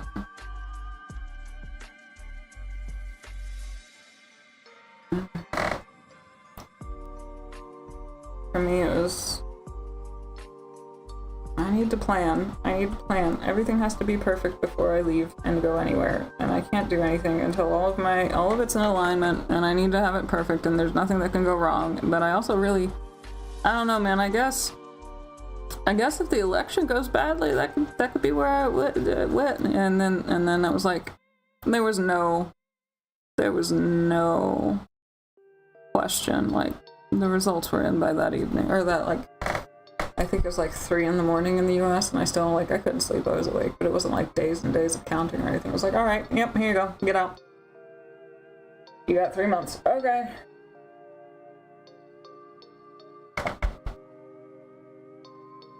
And now I'm just a little bit worried that it's trying to do it again with work.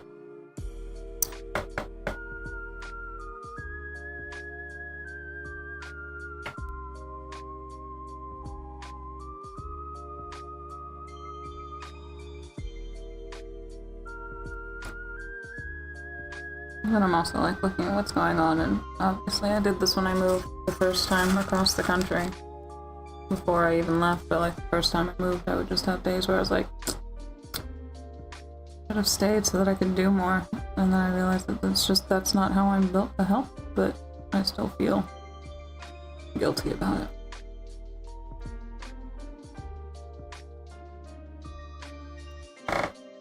Quite curious about all of our Pisces 2011 stuff. Well, look at where Pisces is in your chart, and that'll tell you what house it was. I know where Grandma and Grandpa, and I know where the safe place people come with the nice food, that everything, it's all done, and they're done for the day, and then they go back out and fight. I know.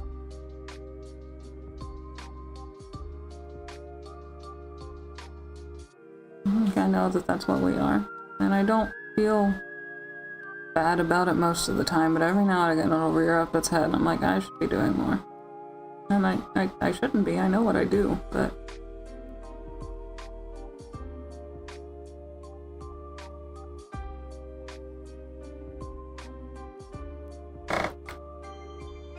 But yeah, tell me... You keep it fairly not elaborated upon, but Pisces is my 10th house, and I've been like wrestling with career stuff since 2011, so like give me some hot goss on your Pisces. Like, what are you excited to have clear up? Because yeah, Pisces is big and, or not Pisces, Neptune's big and scary going into Aries, I guess, but like, no, it's not bad. I love being Grandma and Grandpa's house. Like it's one of my favorite things, but I also just sometimes wish I was more assertive and not so, I don't know. Anyway, yeah, I've been dealing with career stuff since about 2011 in some way, shape, or form, so I'm curious to hear what's been going on, because with Neptune going into Aries, whatever that Pisces part of your chart is, especially with the last dregs of Saturn, you should either be having revelations or have been having revelations, and I've been having epiphany after epiphany after epiphany since about September.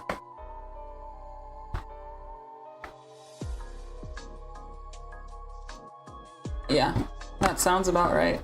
Pisces is your 4th house, and Lola's highs. Fourth house is Relationship, home, home. safety, stability. Fourth house is your core you and family. So, less your friends, more the people that made you you.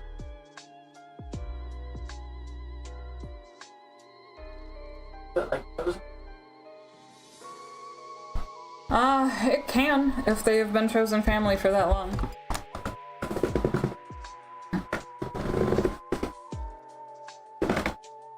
I don't know about 2011 in particular, but I can think about some ways that it could have affected you in that window. Right. Very influential to where I did stuff. Yeah.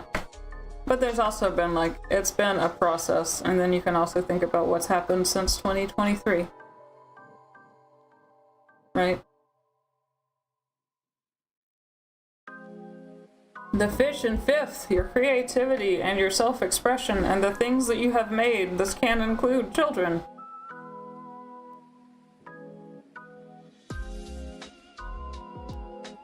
The fifth house is what you make.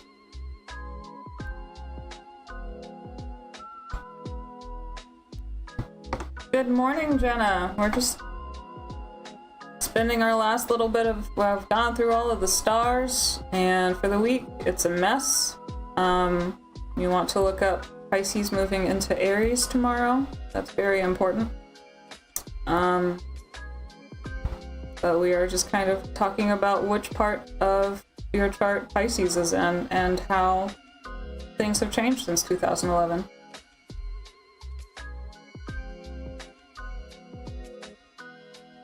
Because Neptune is a long transit. Thank you! Yeah, this is going to be my loading screen when I finish it. I've just been kind of chipping away at it. You can see we've gone through, this is my picture of the star chart and all of our notes, so now we're just kind of wrapping up and talking about things and figuring it out. Yeah, I did that one, and then I also did my background picture, which is this one. There's this one. Quite proud of it. This is what made me start up an art journal again. No haunted dot. Well, I might be haunted. We haven't decided. Unsure if I'm haunted or not. So, no, this is just astrology and coffee and some art and chatting. And our thought for today was, if you enjoy any kind of horror lore, do you think that when a vampire is reborn as a vampire, do you think that they still have their human star chart, or do they get a second one, or is it something in between? I would love to hear your thoughts. I'll have to come up with funny little food for thought questions. And the XI, yep, and it sounds like you were having some trouble with like community and networking and stuff, Sam? Since about 2011? Did it pick up at all in 2023? Like, did it get worse? How bad did it get starting at about 2023 and to more recently because of dear old Saturn?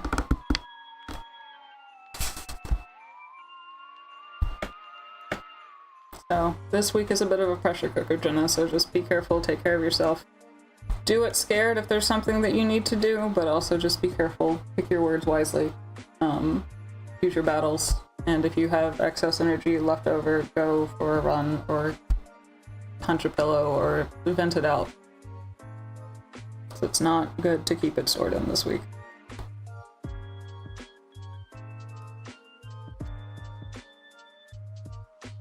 Extremely worse. Yeah, okay.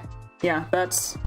So theoretically, Sen, we should be coming to the point of payoff for that. So I know that Miss May, Lady Lapine, said that her stuff was in her fourth house. I have noticed a lot of, like, stuff clearing up in since last year kind of thing, right? Since Saturn started its final third. That could be pertinent to that house, or with me, like, it's not that I've gotten anything into my lap yet, but I kind of know more of what I need to do with myself. Like, maybe it's not an actual step-by-step plan, but like, even just getting me to acknowledge something after I've dug my heels in is a feat. Smash rooms, that's an option. If you have them, go smash something, right? Like, if you get worked up this week, yes, confront it, say what you need to say, do what you need to do.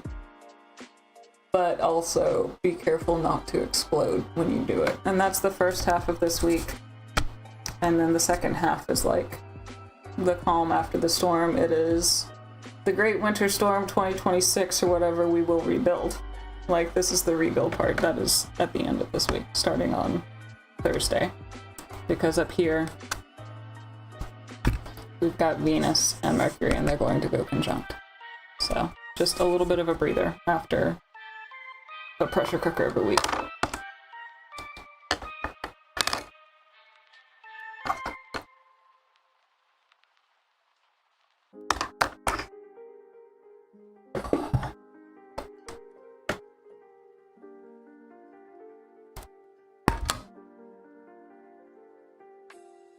Yeah.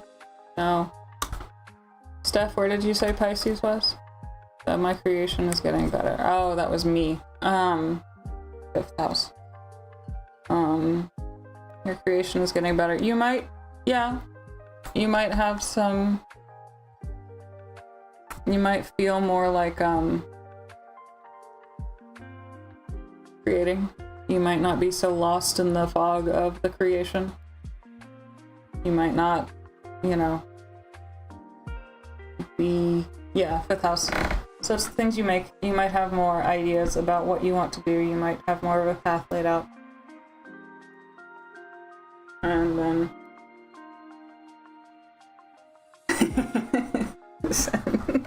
I love your little memes, son. Thank you for doing that.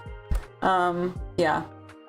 You would also want to, and this is a side note, pay attention to where specifically 0 degrees of Aries is in your chart. So it will probably be in the house before the house that Aries is dominant. So Aries is my 11th house, but because of the way charts work, Aries at 0 degrees is still in my 10th house.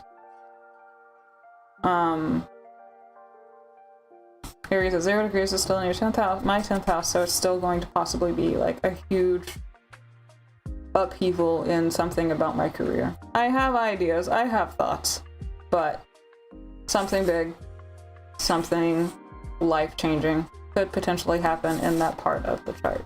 Now you will feel it everywhere because this one is a huge, huge reset, but particularly wherever 0 degrees Aries is in your chart.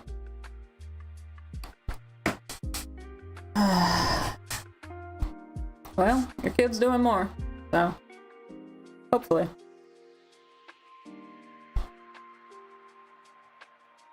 But you can also just apply it to yourself, not just the kid.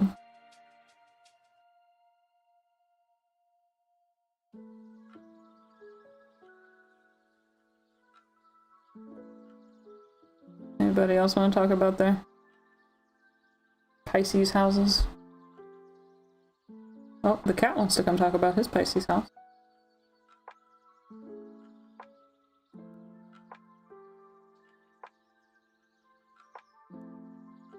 Mm-hmm. You can't hear him, but he's meowing off in the other room.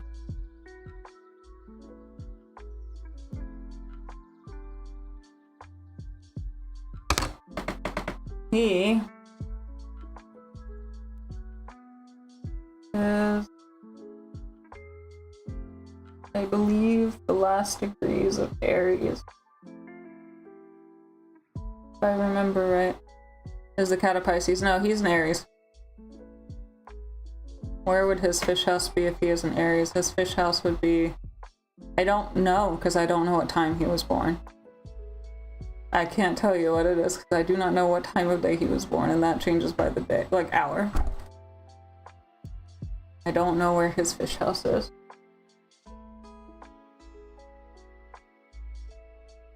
He was a stray, so the best I can do is guess what time. I believe he is a late degree Aries. So he's about to have Neptune coming into his sun sign, which is a challenge in and of itself.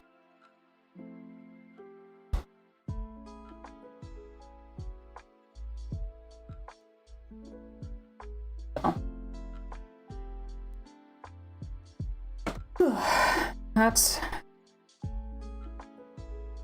And then, Jenna, you weren't here for it, but so we have a few days of breathing easy after all of that overbubbling, and then almost immediately, so next week, we've got some other stuff happening between now and then, but so that's happening on Monday. And then on Sunday, yep, so next Sunday, so when we start talking again next time, that's the start of eclipse season. And it's on the, I believe, Aquarius and Leo axis, although the second one will be in like the late degrees of Virgo. But there's going to be a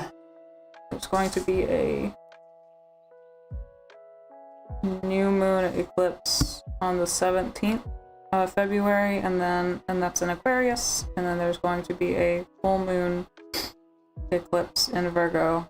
One of them's a solar eclipse? I don't remember quite. I need to look at it more, but that's going to be on the 3rd of March. So, eclipse seasons are like everything's being hit on fast forward. We're going into the air and fire kind of vibes, so it will be more. So, although air and earth, maybe the Virgo will help kind of keep it stable, but we'll see. So.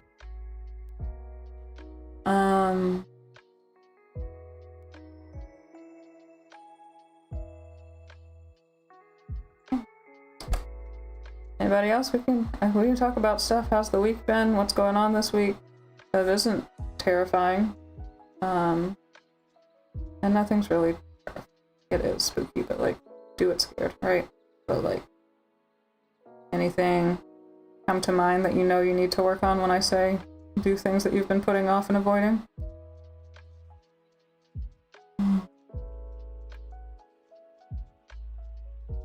You have a game plan for anything, or is there anything that you know you need to do? How are we going to put this into application?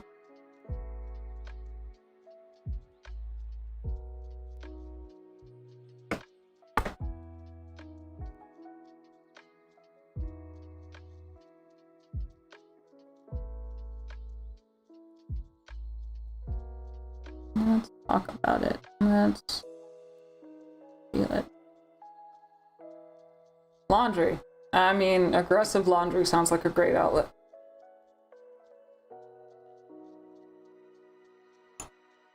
Working hard on things I need to do. Well, maybe it's just like a second wind that picks you up and keeps you with the motivation to keep going, right?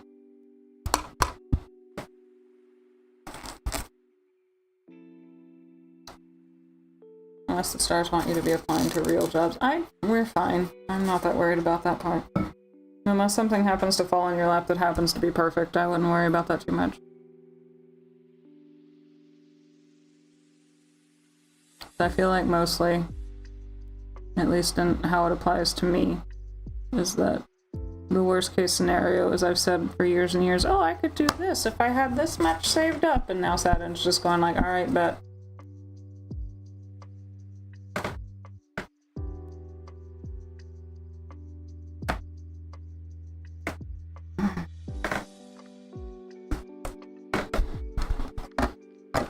And for you, it's going out of your 4th house and into your 5th house, isn't it? Well, you have the intercepted houses, so I can't remember. Order. The order of the houses do not change, but it's not whole house. Theoretically, Aries is in this nice 5th house, which would be, if anything, keep doing what you're doing, I would say. Do it more, but also you were already working hard, so it could also just be like a second wind, a drive to do it that you didn't have before.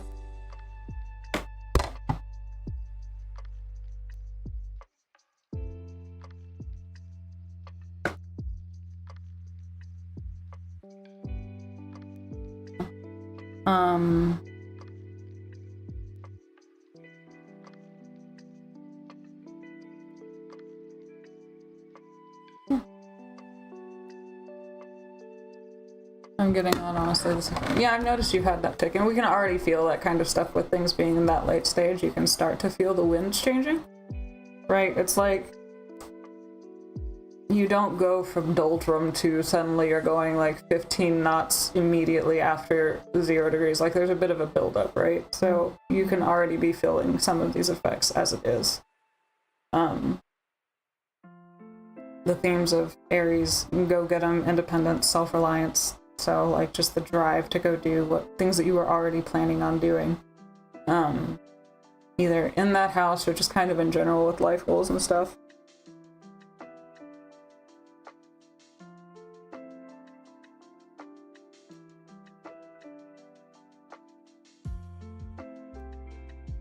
One and the same. Kind of like how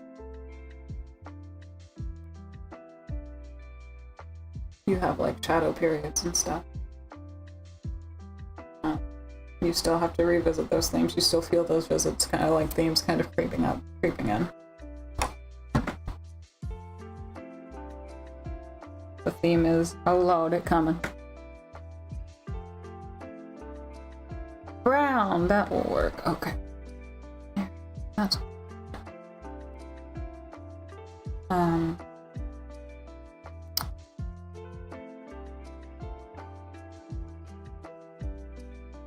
have, for those who are interested and possibly still have them, I have an Instagram where I keep a bit of an art journal. Gosh, if we're working on the things that we want to be working on, and mine is in my career house. I do want to start taking commissions and stuff. Unfortunately, I'm not a big digital art person, which is by and large what's been in demand since I've been an adult. But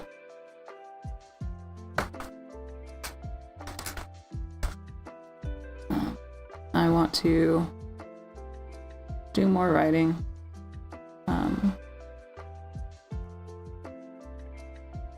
I looked up my Venus, no, not my Venus, my Mercury is opposing my Lilith in my chart, and I looked up what that meant last night. Still.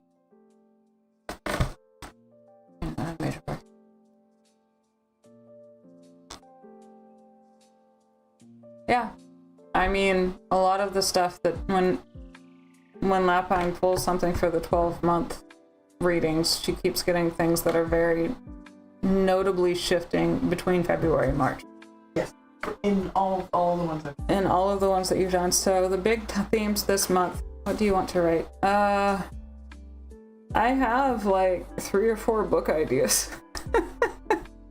A couple of years ago, I think around 2023, honestly, I wrote out the first full, like, Miss May gave me a concept, and I just wrote an entire, like, 80,000 words around this concept. So that's like a full-length novel-sized piece, and it's just been sitting there in its first draft state basically ever since, and I'd really like to get back to that. I'd love, ideally, to get that written this year. And then I have another couple of book ideas bouncing around my head, but nothing's ever like...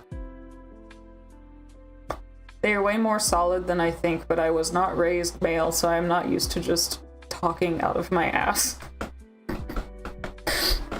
I guess culturally speaking, right? So like I feel like I have to have all of my T's crossed and my I's dotted. I can't just have like a 1-sentence concept and write based off of that and just kind of let the winds take me. I'm not that good. Like, I'm not that confident, right? So I really need to work on that. But I've been sitting on a story for basically, I guess, 5 or 6 years now that would probably add up to like 2 or 3 books. And I'm just like, I've always been too nervous to work on it.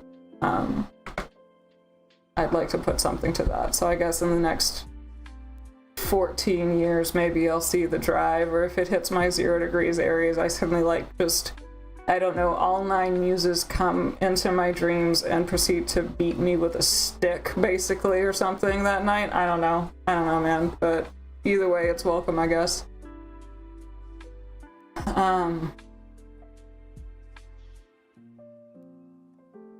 Yeah, I'd really like to get into the fiction stuff. I can do other things, like my day job is technical documentation. and I've done editing and stuff my whole life, but I'd like to like work more towards freelance and stuff. But yeah, I'd like to write fiction. I might produce a gym. Yeah, especially with like, people trying to write books with AI.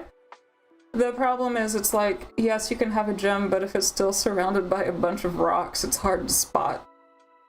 Right? Like, half of the reason I don't do any of my big lofty ideas is that I'm really scared of, like, not scared, but like, I don't even know where to start with advertising myself, right? So I just haven't done anything, even though I'm like, I understand that I am gifted with words, and I understand that I am gifted with art and everything, but so much of like ever since I've been in a workforce has been like, you have to advertise yourself, and you think you have art for a job, but no, your job is advertising for yourself, and art is your fun break after you advertise for yourself, right? And like, I never wanted to really get into that. Like, I've never been big onto the like rise and grind culture, so I just always hesitated. And I think we touched on it a little bit last week, but if we're just talking about my 10th house struggles, right? After I graduated from university, I did a really big move because I had like this epiphany where I was like, cool, I'm gonna go do art. And I guess this was like right around that time when like, if with Neptune's comes illusions and stuff, they also come with like intuition and stuff, and I wanted to try to get into art. But I had a brief stint with digital art, I guess back in,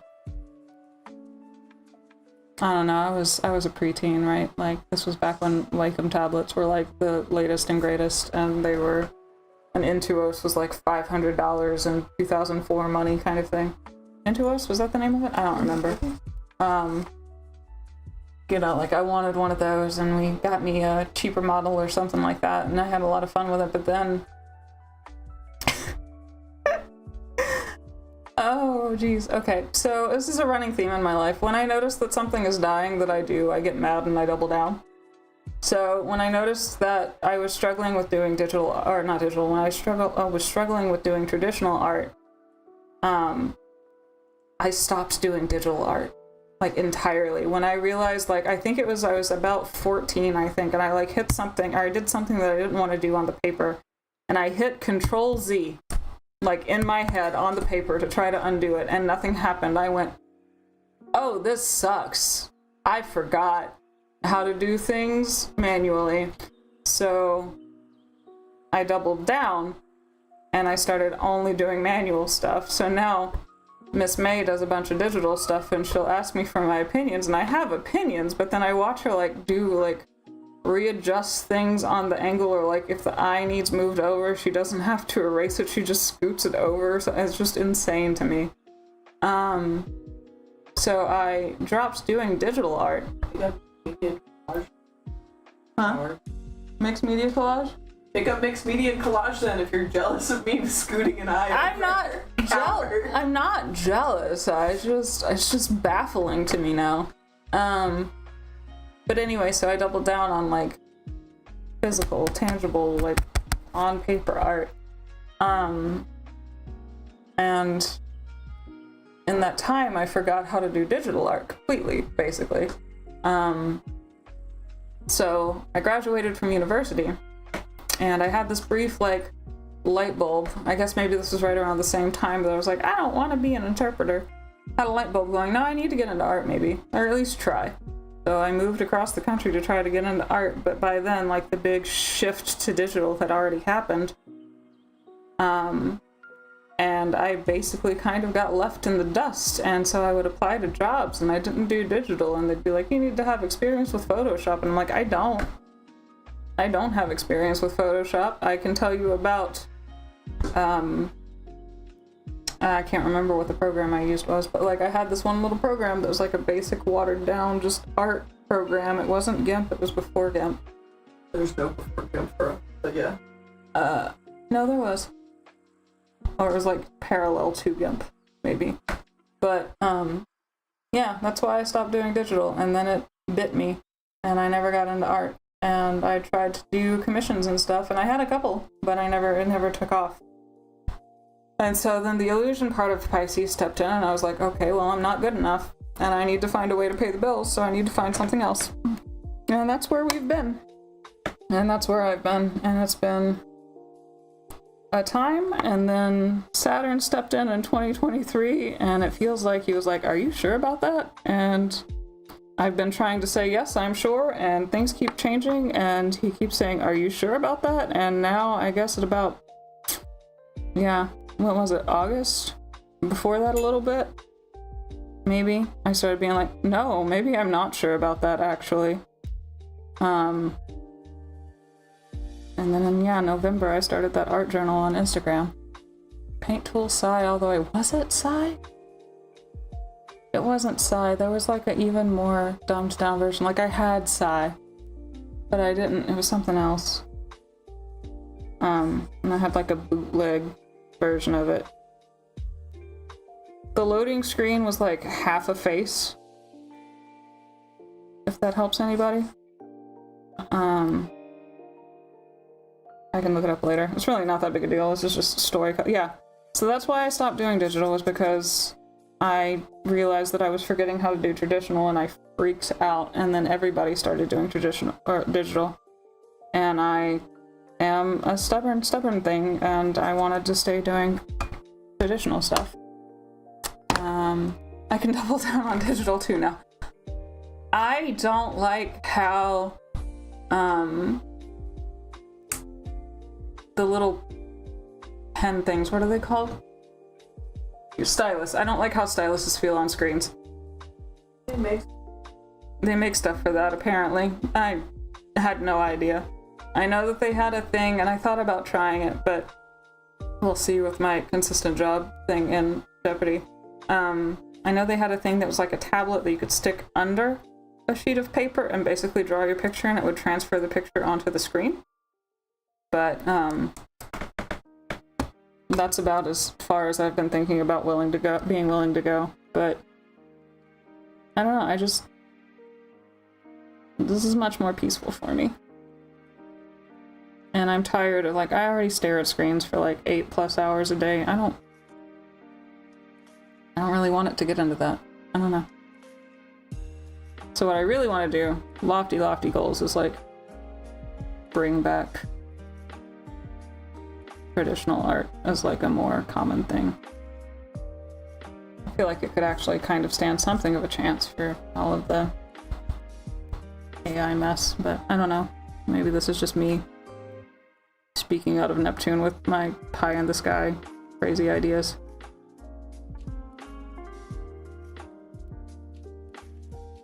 So, how long am I going to paint this cup stuff? Probably most of the stream.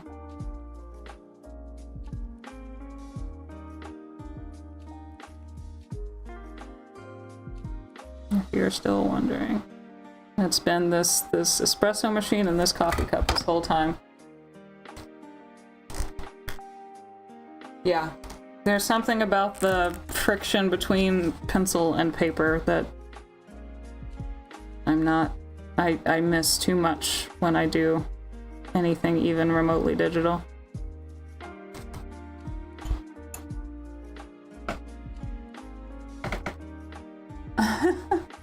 It's grounded.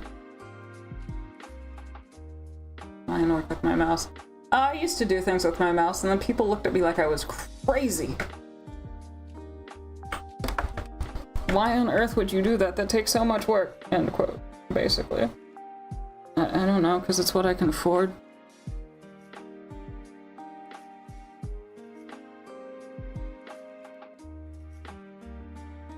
That's what we got. I don't know.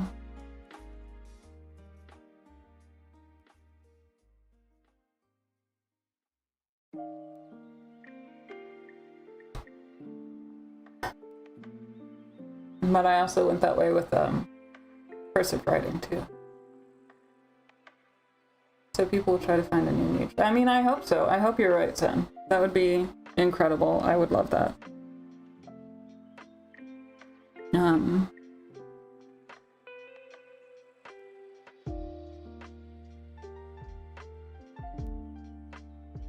My big pie in the sky lofty goal is to get rich as heck and then rebuild the artisan class.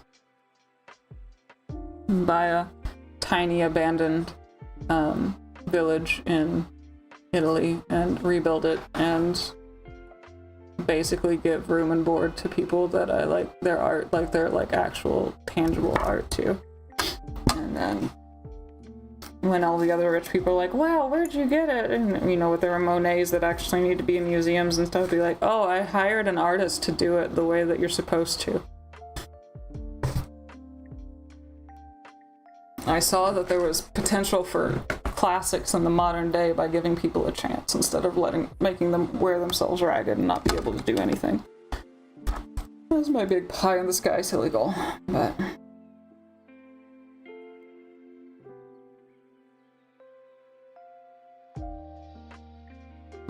before I can somebody I know has to hit the lottery before I can do anything with that. You crochet? Yeah, I know you do.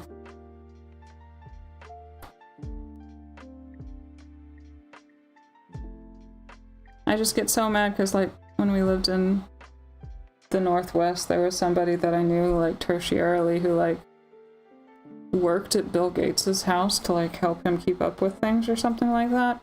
And he was talking about how the guy had a literal Monet hanging up on his wall. And I'm like, yeah, I guess he can afford it, but it seems really...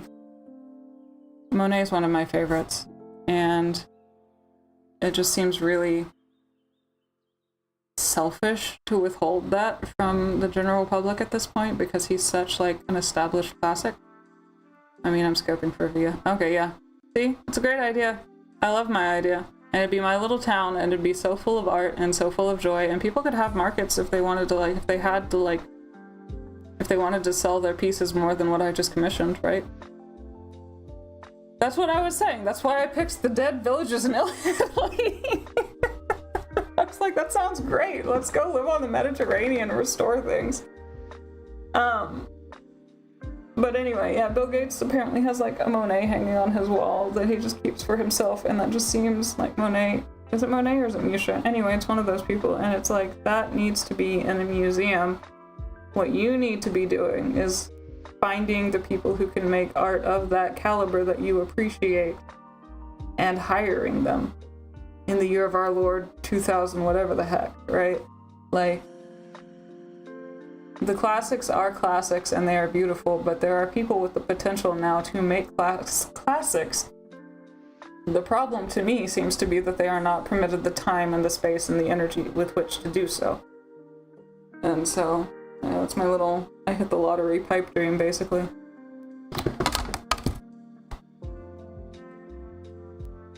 And then all the other would be like, I love your art, where'd you get it? I'd be like, oh, I commissioned it the way that I was supposed to. And then I start a new trend. With you two, it will become more of a commune. Sure, that's fine. That's fine. We can, sure.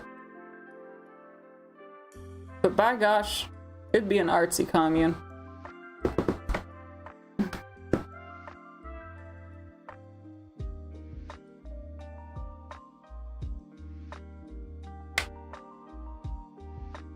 And have like writers and painters and musicians and textile folks, and you know, just like giving people the space to do what they actually wanted to do. May will become what she's destined to be. A haunting doll, not just a haunted doll. What is May destined to become, son? Oh, the cult leader, right?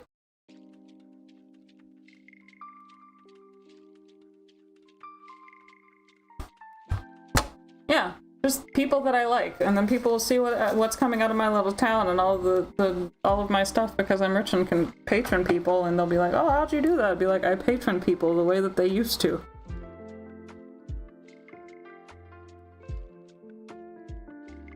Start new fashion trends, start new...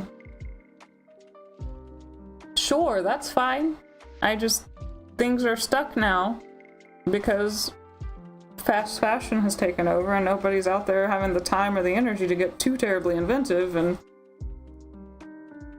food hasn't changed too terribly much because there's no time to get too inventive. And like, what would happen if I gave people the bandwidth for creativity again? I think it could be a lot of fun.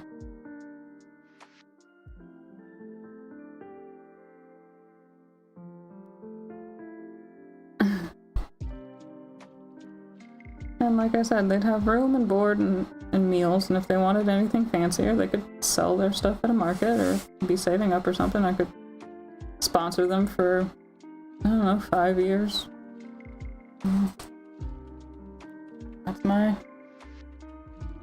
That's my dream.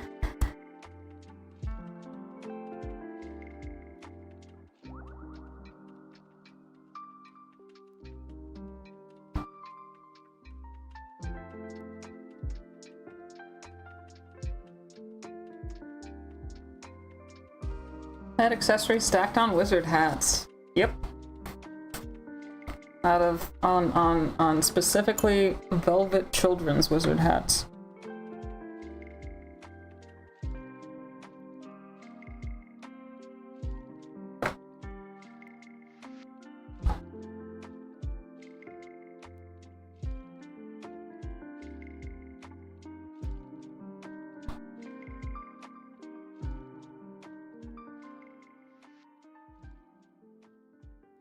No, they don't. No, I'd let them go, but oh, yeah. No, but I like writing fiction a lot, and I like, obviously, art, and I feel like I have things to say. Like, I feel a very strong compulsion to say things, but it's just hard for me to articulate what it is beyond the feeling.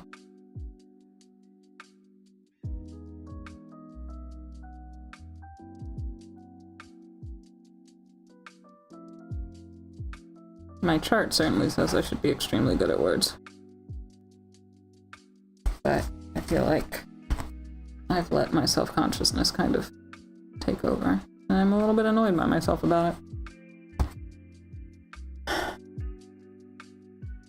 So.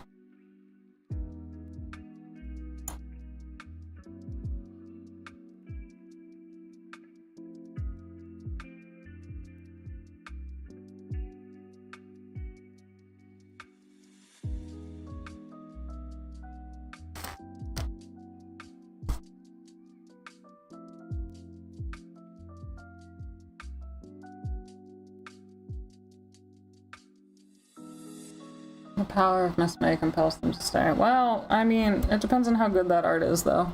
Like, let's be real.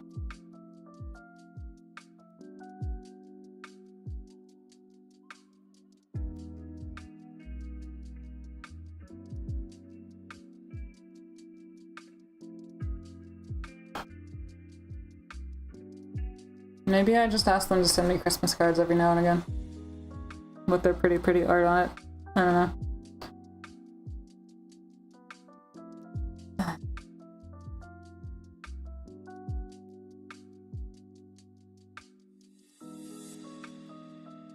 Power of May compels you.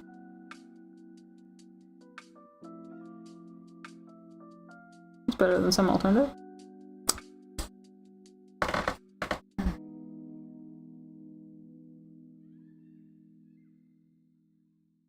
What are we going to do about possible self-care stuff this week? Anybody got any ideas?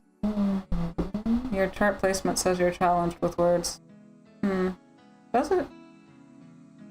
I have to go back and look.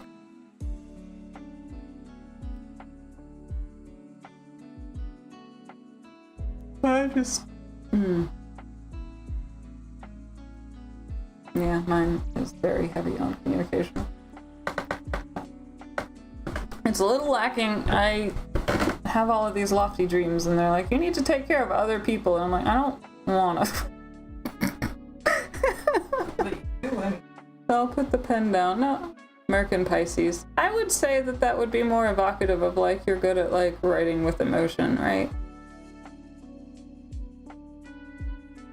So, my Mercury's in Leo in the 3rd house, which is like huge amplification on the writing. He's not really at home exactly, but with my Gemini ascendant, and then Mercury in his house, even if it's not Leo, like it's in the 3rd house, which is Gemini's house, like it just feels very heavy on the writing. And then I found Lilith opposition to Mercury yesterday, as in like, you say what needs said, even if other people aren't quite ready to hear it. And I feel like I have that level of thought, but I've done a lot of like self-policing on what I've said over the years, and I feel like that might be the next step, is to stop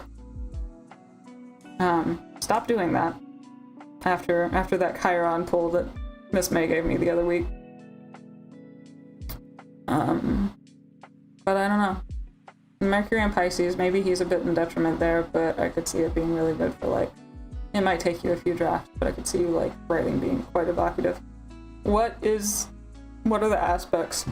Does he have any aspects going on, like squares, sextiles, and stuff? Excuse me. I don't remember. I'd have to go back and look at your chart.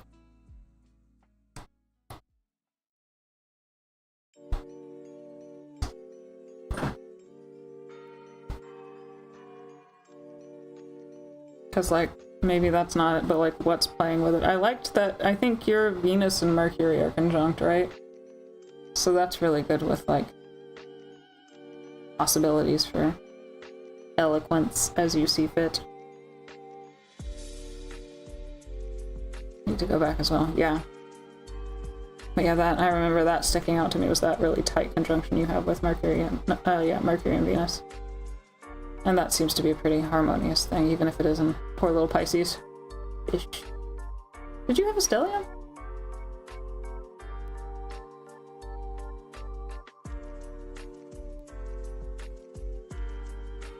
I've done, well, what needs to be said usually. Yeah. I don't know. I feel like I let things go on for too long before I do step in and say something, because I'm so self-conscious about it.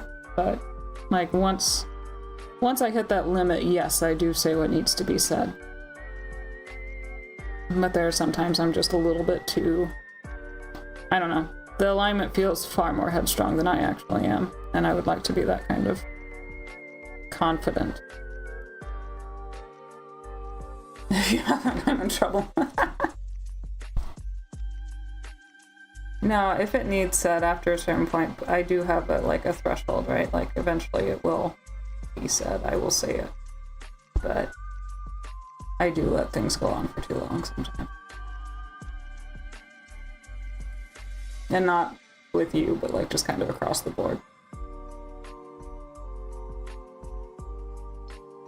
But also, flip the script, right? Like, Miss May was listening into one of my day job meetings the other day, and like point blank told me, I am astounded by what you feel comfortable saying in a business meeting. And I was like, well, it needs said. Like, I think I literally said that. So don't shoot the messenger.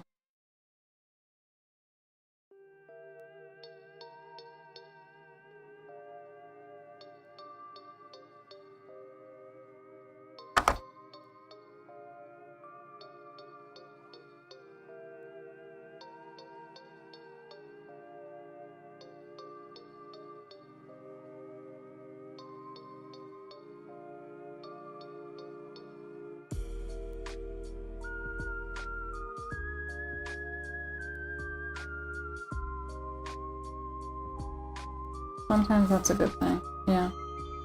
Again, a blessing and a curse, right? Especially if you look at it from the opposition, right? But the payoff, if I can get a good control of it without overcompensating, it should be fairly significant, right?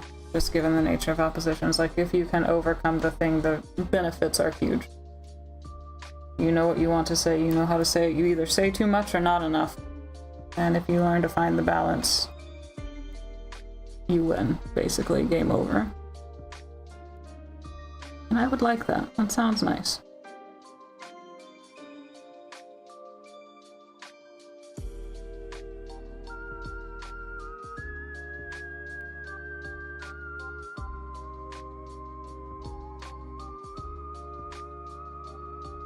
I've gotta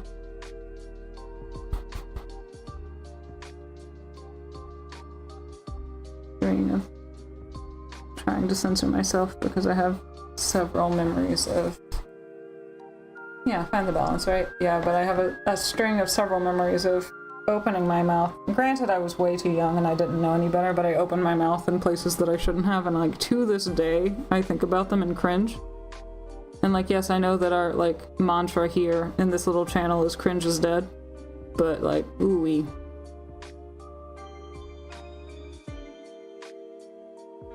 And I have to like give myself grace and realize that, oh, that was just me not knowing any better, but it made me very, very prone to like really thinking about what I say before I say it, possibly to the point of my detriment. But we're working on it. I have an internet presence now, like, at all. That's huge for me. Absolutely enormous. Everybody give me a round of applause. Don't actually. Nope, don't want it. It was a joke.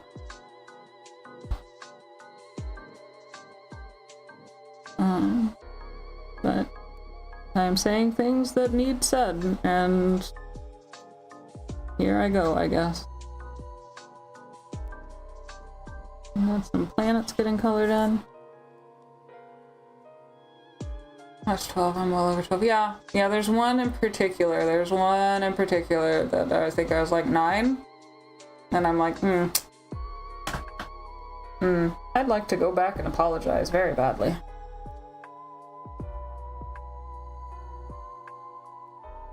And then there's another one from about when I'm 12. I'm like, And that's the nature of the beast, right? Like, don't...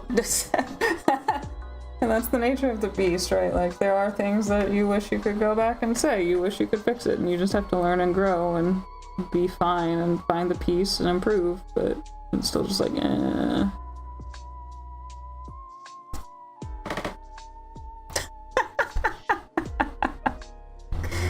That's gonna be the Evangelion congratulations scene.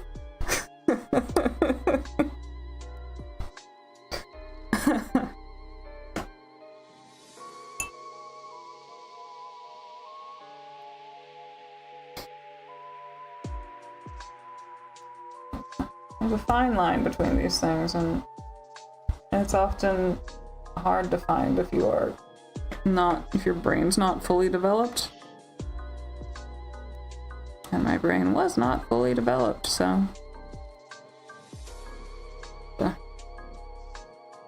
give yourself the grace. But yeah, so all things in my chart say words, and I'm like, but what if we did other things? No, words and pictures.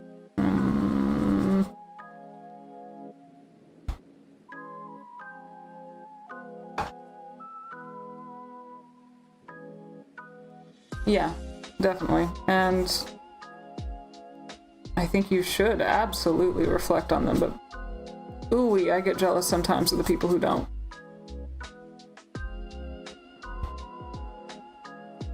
Should I? No, absolutely not. But man, it must be bliss.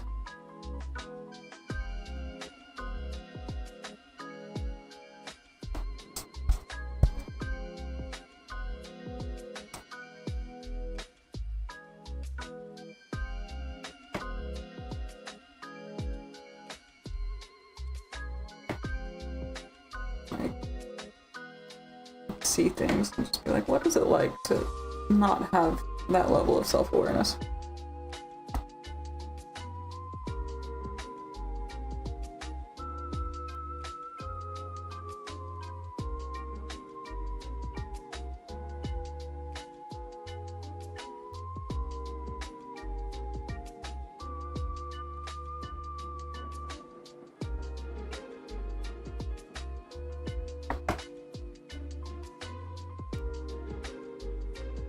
Yeah, reflect is fine, but yeah, to a point, after a while, it gets to be to a detriment, right?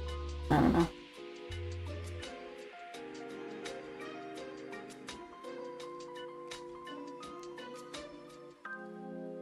Have to realize that you was doing the best they could with what they had and go on about your day, and that's hard to do.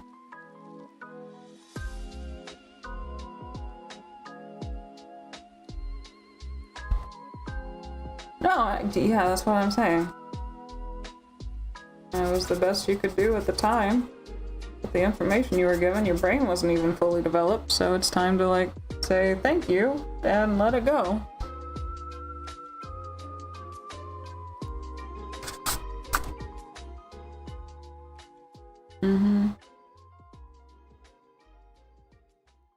Cringe is dead. Learn and grow from it and let it go. I'm trying to learn that.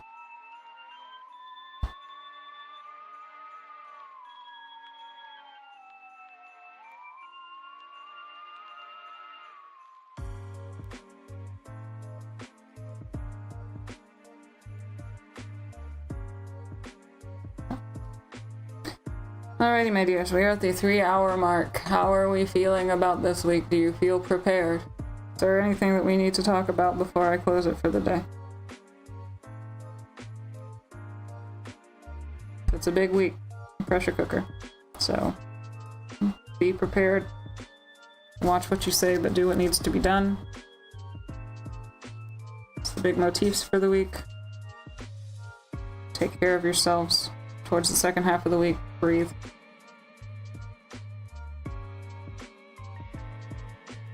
And depending on where these are in your charts and what it might be overlapping, it can be affecting you more or less, but take care of yourself. Turn off the news if it gets too bad. For a while. Keep informed, obviously, but give yourself a break. I will be around. We don't have too much to do this afternoon, so I'll try to get it typed up and put into our little Discord. Obviously, you have absolutely not prepared. We'll be doing it scared. Great. As long as you're doing it. How's that? As long as you're doing it. I'm here if you need me. You know where to find me.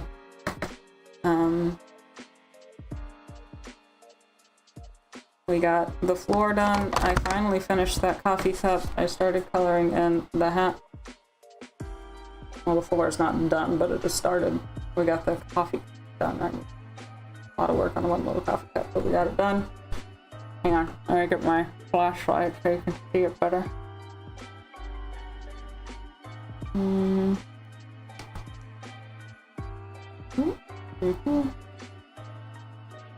little better. The detail work. We're getting there. I'm gonna try to work on it some this week, depending on how things go. I work on writing. Work on your intentions. We already said what we wanted to do. If there's something that we've been putting off after that full moon, we said what we wanted to do. If there's something that we've been putting off related to it, go get them, tigers. Holler if you need me. Love the jammy shirt. Thank you very much. I will be around. I'll try to get these typed up by this afternoon. And then if you have any questions throughout the week or we just need to hash it out, thank you. Just kind of grabbing at straws for colors and loosely basing it off of my actual kitchen, but only very loosely. So, yep, holler if you need me. Either in the Discord channel or if you have my personal stuff, you can just hit me up, we can talk it out. Whatever works. Hi Waltz, thank you. Welcome in. We were just wrapping up the star charts and stuff. I've been at it for about 3 hours. We will be around. High level overview is the start of this week is a little bit like a pressure cooker, so be careful, take care of yourself, do what needs to be done, but think about your actions before you act and make sure that they're what you really need to do. And then the second half of this week is the break after the pressure cooker. So, we have a... Thank you. We have a Discord. There is a link in the pinned chat. Come talk. I will get these pinned up, the notes for this week pinned up sometime today. And I can put a picture of this up to show folks on the chat. And otherwise, we will be back on Monday. Do you do the art on Monday? Yeah, I do art. Okay, so in the earlier part of the day, Miss May will be doing an art stream, and then Monday evening she will be doing a tarot stream. So come by for that. I will be in the chat. If you are not on the Discord, that is fine. If you have any questions about astrology, bring them then. I will help you in the chat if I can. Alrighty, gang. I will talk to you later. Take care of yourselves, take care of each other, and see you around.